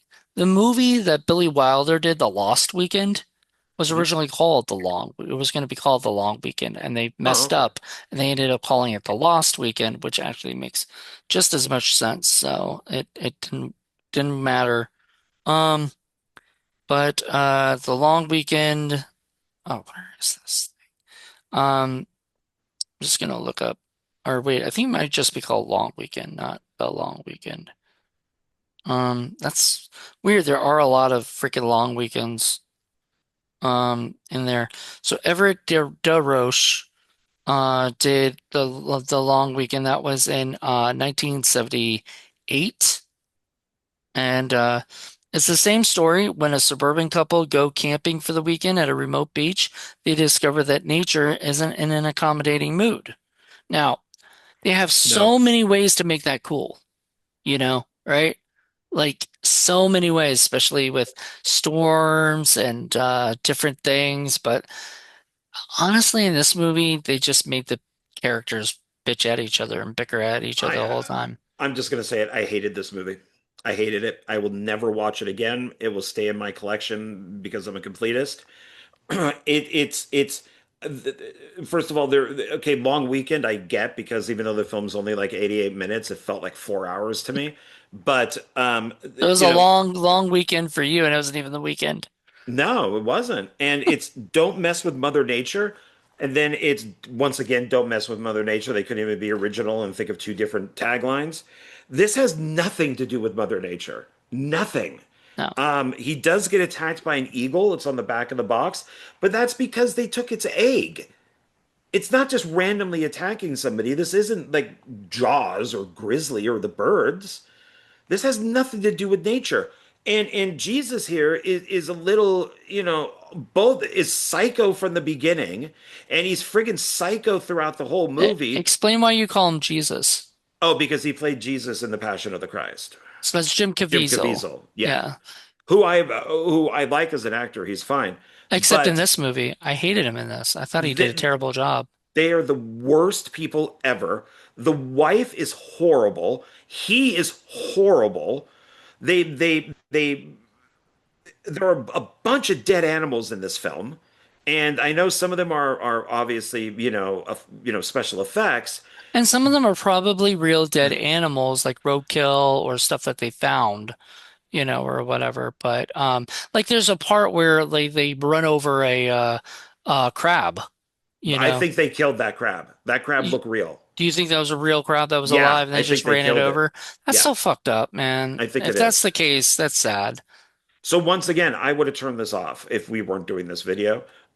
This reminds me of what is it, Michael Landon, his first film that we watched, and we will never watch it again because it was so Oh awful. yeah. Yeah, That and that I will never watch that again. Did I did I finish that movie? I think I did. We I must have. sadly did. So Dominic, never watch this. Never. This is if you want to still keep respect for Jamie Blank, Well, hey now. don't watch this. I still respect. I mean, I'll always respect him No, even I after like Jamie watching Blanks, that. but like, come on, man. It feels like it's cosmic horror, but it's not. It's two people bitching from the beginning to the end. If the wife didn't want to go, don't go on the camping trip. If you just want to stay in a hotel, go to a hotel. Yeah, It's then, and you brought this up, and which is she fake kills his dog and says that it's buried, and then he hears the dog later, right. which is good. But why would you tell him that? Because she wanted him to go, and Right. she didn't give a fuck about the dog. But he's not gonna go if the dog is dead. And then Dominic, I'm gonna ruin the ending of this for you. So he gets creamed by a truck, which was pretty funny. The effect was pretty great as he I did. I explodes. liked that. I liked that. That was pretty Yeah, cool. he just kind of wanders out in the street And well, he and the tries to truck hits stop him. the truck, Yeah. the eagle from before goes back and starts attacking Oh yeah, the truck the driver. truck driver, and so So the idea of this is it's a couple that is going to get divorced. They hate each other at the beginning. They go on this hate road each other through trip. the whole thing. Yeah. Ugh, yeah. They're supposed to have other friends with them, but they never show up. They end up by this beach, which is supposed to be really good for surfing because he wants to go surfing. And they have a dog with them. And they have like a truck that has one of those little cabs on it. And he wants to stay and sleep. She wants to go to a hotel. They bitch back and forth. And but it's almost this weird cosmic horror thing because they end up either driving in a circle or they're doing a Groundhog Day thing because they keep ending up back at And this it's a tree that loop. has an arrow on it. Yeah, and it's like, okay, is this science fiction? But it's Um, certainly not nature. I mean, we see a spider, and we you see know, spiders, we see some kind of thing out in the water. I thought it might be a shark or something, but then I started thinking, I don't think it's anything. Like I think it's whatever is coming after them is in that water with him when he's surfing and everything, and then he gets attacked by it, I guess, and flies off yeah, the surfboard. there's a very weird, like it's like a manatee Yeah, or they like call it a sea cow. I don't yeah, like a know. sea cow. It's huge, and Was that it's manatee? It looked like a manatee. I thought it was a manatee, but maybe in Australia they call it a sea cow. But I thought it was a manatee. Maybe they're two different things. But the manatee is slowly, even though it's dead, is slowly moving its way up the beach to their camp. Once again, I'm thinking, is this cosmic horror? Is this sci-fi? Why is this manatee keep moving? Yep, They it's do. it's a manatee. A sea cow is a large, slow-moving aquatic marine mammal belonging to the order Sirenia, commonly known as a manatee or a dugong, which is probably what they called it, you know? So I don't know, but it was definitely a manatee, and it was cute, and it But made it me was, yeah, sad that it was and it was dead. dragging itself up. They find a baby seal that is all. And now I'm thinking, okay, is this like a an environmental movie? Because it's all Like wrapped in like Birdemic. plastic and all that type of stuff. So it obviously died out in the ocean and came up on the beach. And they slowly start hating each other even more. He Yeah, it gets slowly worse and starts going worse. insane. Um, the the wife lies. It's they do, and this is why I'm thinking it's cosmic horror. Is he sees these people? We see them earlier in like a VW van, Hmm. and you see like a kid and stuff. He sees them at the end of the beach, and he's like, "Oh, there's people there." So the wife wants to leave. He's like, I'm going to go down there and talk to those people. When he gets there, the camp is completely destroyed. It looks they're basically the bodies look like they've been there for months. Hmm. But they haven't because they passed the van earlier. And everything is destroyed. It's all rusty, it's bloody, and there's bones. There's everything. And he freaks out and runs back to their camp. And earlier in the film, his spear gun magically goes off and almost kills the wife. So when he runs back to the camp, he finds that she's dead with the spear gun in the arrow in her neck. Hmm. Who did it? And then he gets But in yeah, the that car. gets annoying because the spear thing keeps happening. It started with him when he accidentally like shot it, at her or whatever. Then later it comes back and comes No, back he and doesn't shoot it. It goes off. okay. He has the arrow in it for some stupid reason, and he just sets it down and it goes off and hits the tree like right in front of her face. Yeah. And she's like, "What?" So he then freaks out because their camp is destroyed and everything, gets into the truck, takes the dog, and he races up the road, hops out. The dog is still in the truck, and then he goes up onto the road, tries to wave down, a big like semi truck, and it splatters him. And what pisses me off about that is after that happened, I went, "What about the dog?" Well, I mean, he didn't The know he was gonna dog get is splattered, You can't I blame would him for let the that. dog out. So I don't know if that's intentional or not.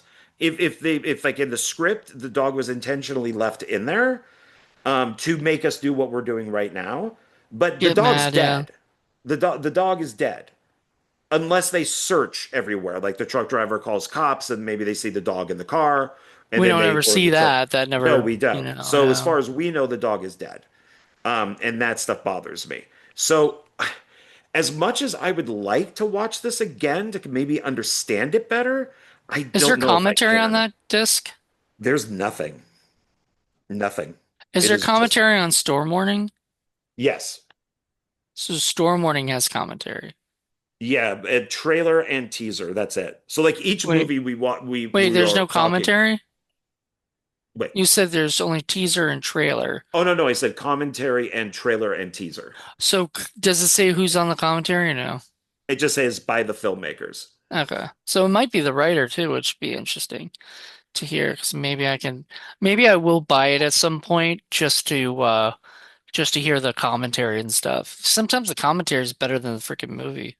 Oh yeah, that's true.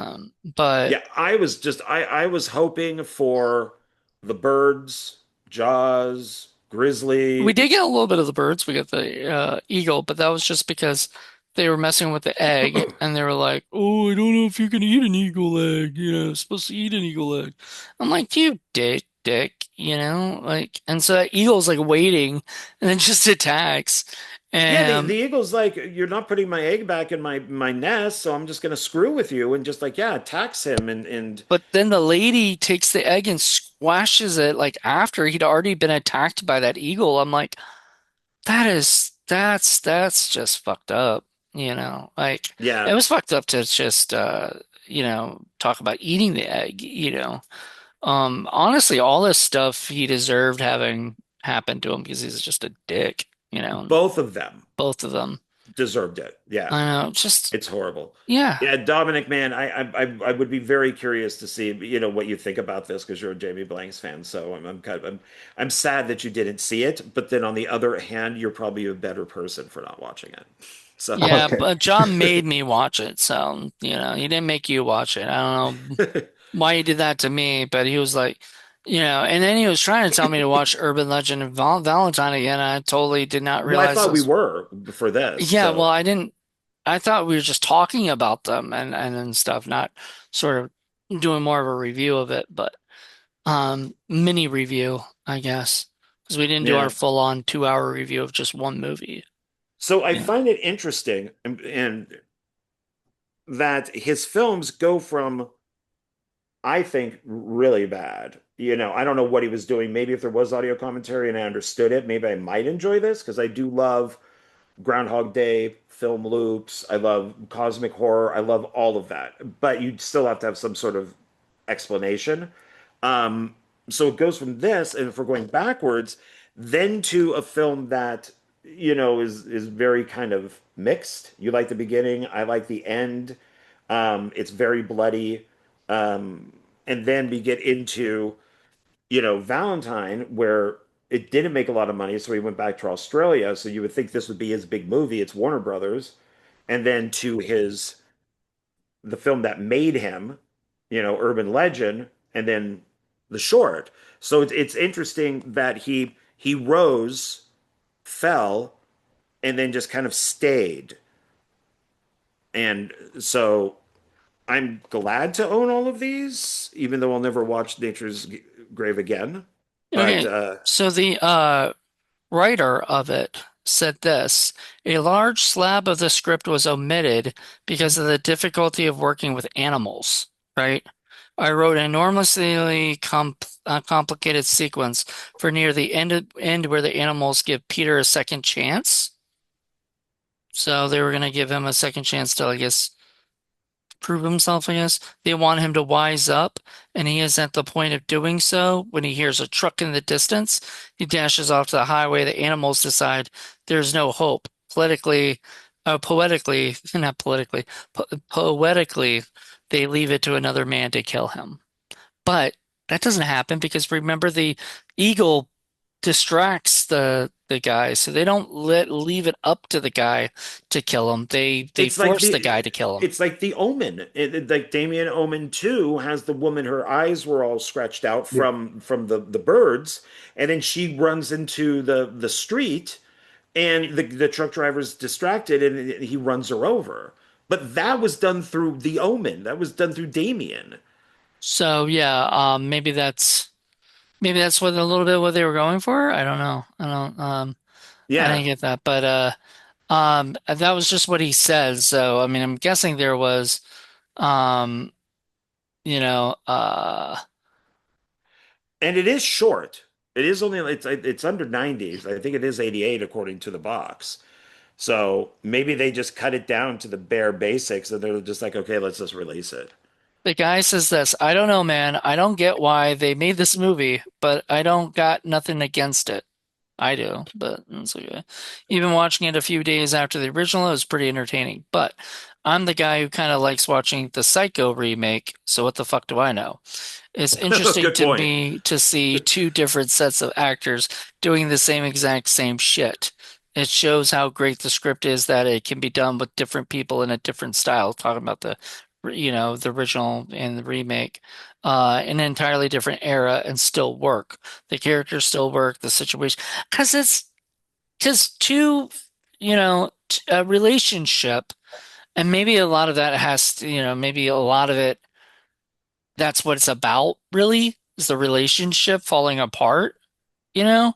And then it's just kind of like karma that gets them, like because the more they bitch at each other, the more they argue with each other, the more nature just, attacks them in some way. But they could have done it a lot better. They definitely could have. Like that's a great idea for a movie, and I just feel like they kind of missed the mark a little bit. And I don't know, I don't think it's Jamie's fault as a director. I think he did a great job directing it.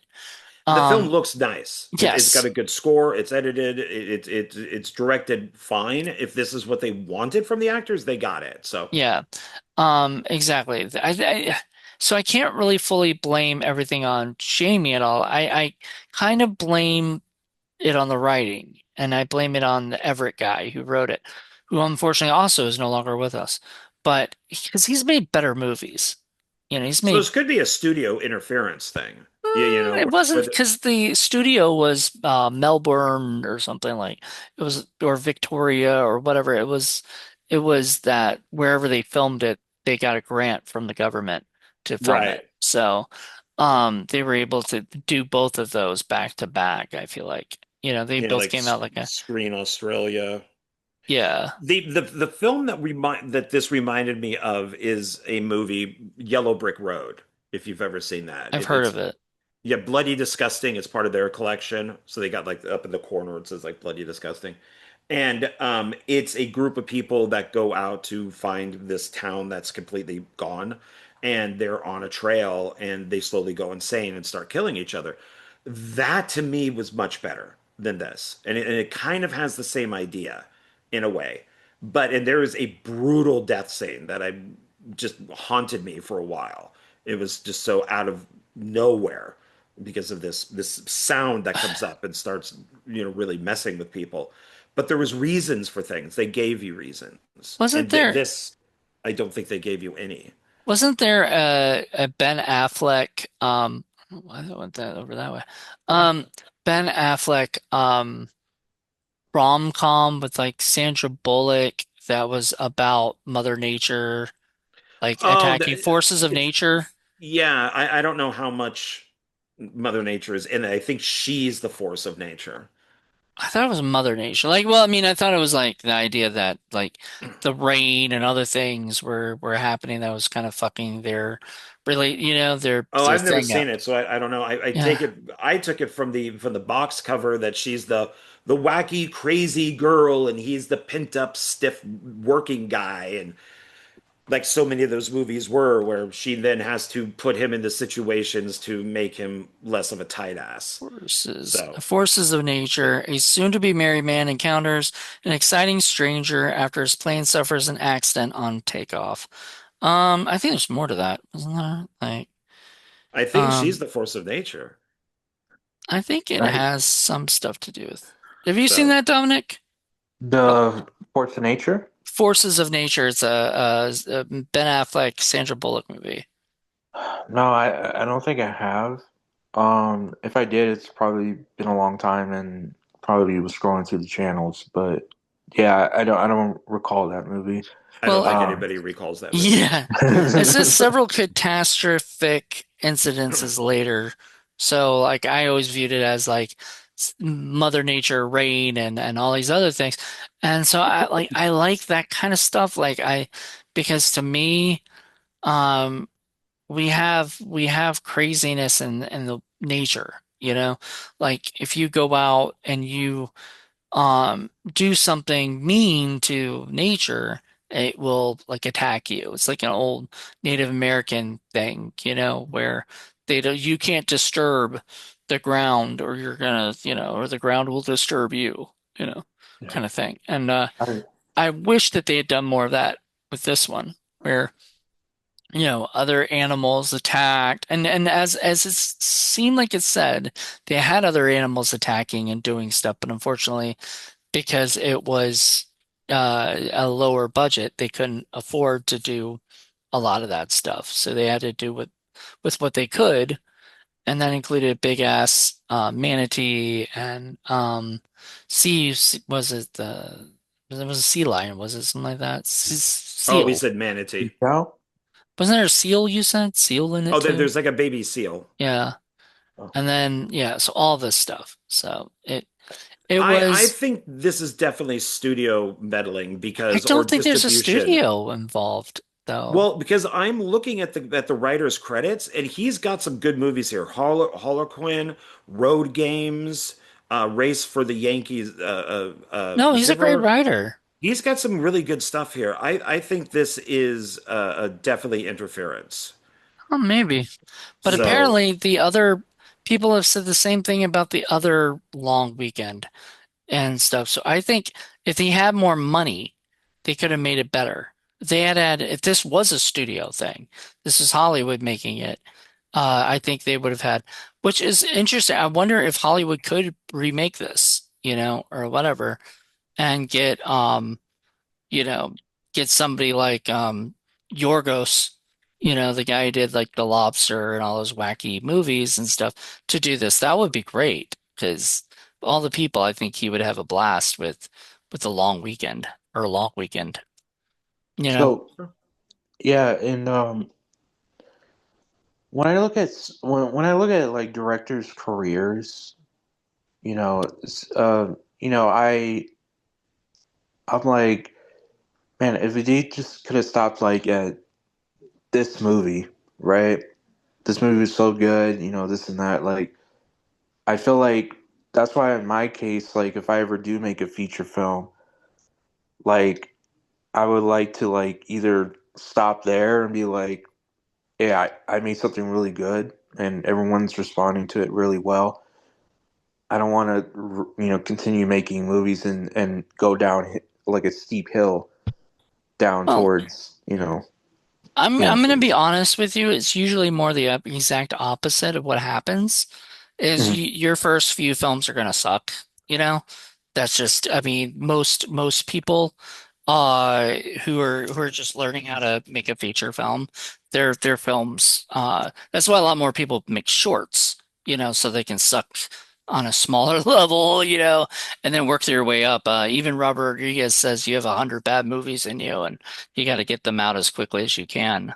But then there are some people, yeah, there are some people like Jamie Blanks who his first feature film was a pretty good success and it was also a pretty damn good movie, my opinion. So Urban Legend, so it was my favorite of his things. So I mean, you know, Yeah.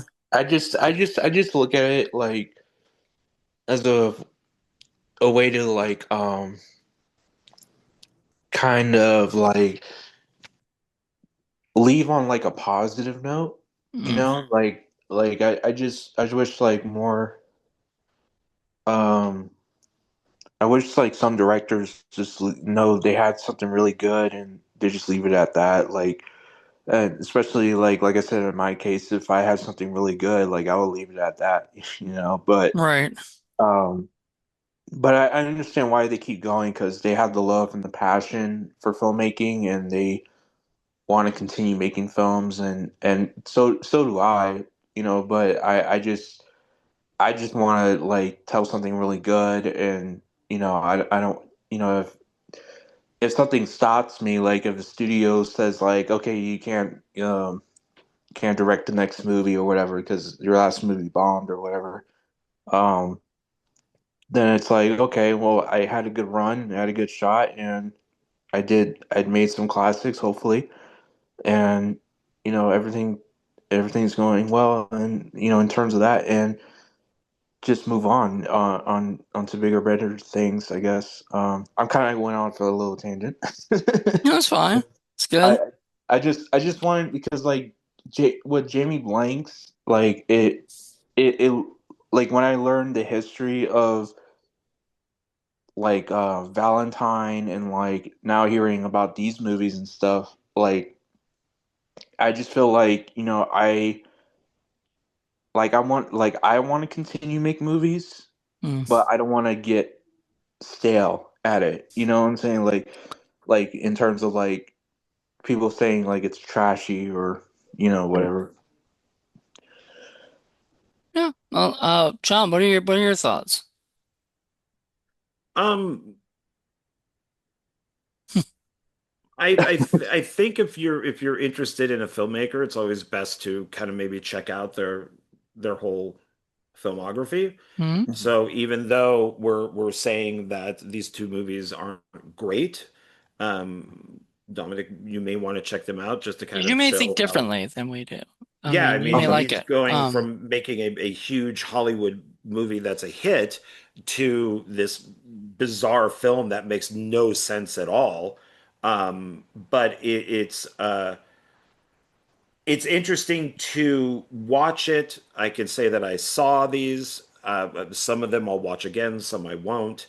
And it's yeah. I mean, sometimes you're lucky and you're in your first film. Hence, Steven Spielberg will get you money, and then but Wait, then what? Like the first film he did was Duel.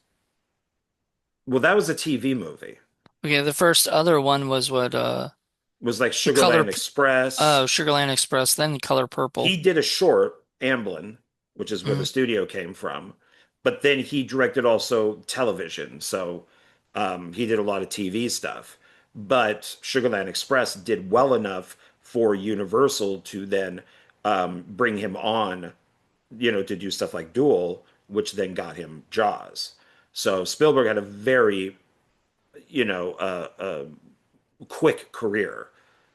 where that doesn't happen to everybody. So you Yeah, just and have he to. also had an interesting like thing where he he made a feature film back when he was in high school that nobody will ever see the light of day. I think people have only seen like clips of it or whatever. It's called Firelight. And he made it and he got his whole orchestra, from school, high school orchestra, band orchestra, whatever, to do the score for it. I mean, normal kids don't do that, even today, you know, and stuff. So like he was destined to be a filmmaker, you know, and a very good one, talented one at that. Also, he went to USC, I believe, too. Like he's one of those guys. He never graduated. He never graduated. Uh-uh. They have a whole wing under his name, but he didn't graduate. It's funny because then what did George Lucas graduate? He did graduate. Okay. So yeah, well, at least he was able to use USC to make Amblin, I think. That was like, I don't know if that was a student film or film, you It know. was yeah, it was a student project. It's actually a silent film. Yeah. I couldn't get into it. I had tried watching it before. But I'm glad that that was like the basis for his company, Amblin Entertainment and stuff, and he was able to do that. And I love Spielberg. Like I think he is amazing. I try to have as many books on him as I can because I think it's interesting to learn more about him. You know, I still haven't seen like his earlier work. Like I haven't seen A Color Purple or I haven't seen Sugarland Express. I've heard great things. I just haven't yet. I just, maybe I'll have to have myself watch it and review it for one of my mini Blu-ray Hunter shows because get that done. But anyway, when you think about like Jamie Blanks and like I mean unfortunately for the longest time I didn't know he was the director of those two movies, Urban Legend and Valentine, because I never put both of those two and two together, and everything. But I loved them when they first came out. Well, I loved Urban Legend, and then I think I wasn't that into Valentine because I got that fatigue. And then I watched it years later, and I was like, I wish I'd watched this when it first came out. It's pretty damn good, you Yeah. know? And then his low budget non-studio movies aren't as great, but they are still, wonderfully directed, wonderfully edited, and the music is wonderful. So, all the stuff he has to do with it, you know. Anyway, I Yeah. enjoyed it. I enjoyed Yeah. looking at these things, but I don't think I'd watch Storm Warning. I would watch it with the commentary, but I would not watch the regular movie. Well, I Yeah. think Yeah. that about wraps it up. I mean, there Yeah. really isn't much else to talk about. I think it's sad that he's passed. He passed way too young, too young. So many people, including James Wan, did a nice little tribute to him on a post and saying basically he was the person who paved the way for a lot of Australian filmmakers to go and do horror films, if for America, in America and stuff, So he definitely had a big, people did really look up to him, as a person. Unfortunately, uh, just because people like looked up to him didn't mean sadly he wasn't getting a lot of Blumhouse should have gave him some stuff to do, you know? Yeah. He would have been great, you know? I don't know what happened, you know, but unfortunately, he had those and then he was still doing some composing. He did like composing for music for the Canon one of the Canon documentaries and stuff. Hmm. So I know, John, you know all about those documentaries. Not which one Yeah. he Yeah. did. Electric Boogaloo and the Go-Go Boys. I think he did the was it the um I think it was the Electric Boogaloo. Yep. So he did that one. So when you watch that again someday, that documentary, you'll hear Jamie Blanks' score. which sounds weird to think in a documentary you don't really need one, but you know, Well, you just don't want talking heads. yeah, the whole time. All right, well, thank you, Dominic. Thank you for Yes, coming on thank the you, sir. show. We really appreciate it. Do you spell Absolutely. your name with a CK or C? Just to see. Just a Yeah. C. Yeah, you don't need that K. The K is silent. You don't need Yeah. it. You know, the Yes. C says it all. You know, I Yep. get that. Just all these names now, like I bet there's weirder ways to say Dominic, too. So, but once again, thank you so much, and we really, really enjoyed having you on. And Yeah, thank you for being here. yep, Yeah. and Absolutely. John, also a pleasure. I was glad we were able to do this. And then next week we'll be back, I believe, with a new regular mainstream Monday. But I figured let's do something different, to kind of to give some love to Jamie, who we've reviewed his movies already as part of our slasher thing that we were doing because we did like Scream, and we did I Know What You Did Last Summer, and then we wanted to do like follow-ups like Urban Legend and Valentine to go with it, and it's the same director. That's crazy, you know. Um, Mhm. he should have just stuck with teen screams. He's really good at that, you know. Yeah. Well, I mean, sometimes, if you're filming a hit, you just go home. So, Mm. You go back. I mean, and you know what? I'm glad he tried stuff that differently, different stuff. But sometimes you just gotta find what works for you and keep going Mhm. at it. All right, Yep. everybody. We'll be back next week with a brand new episode of Mainstream Monday. Until then, keep checking out our stuff. All right, bye, everybody. bye. Bye.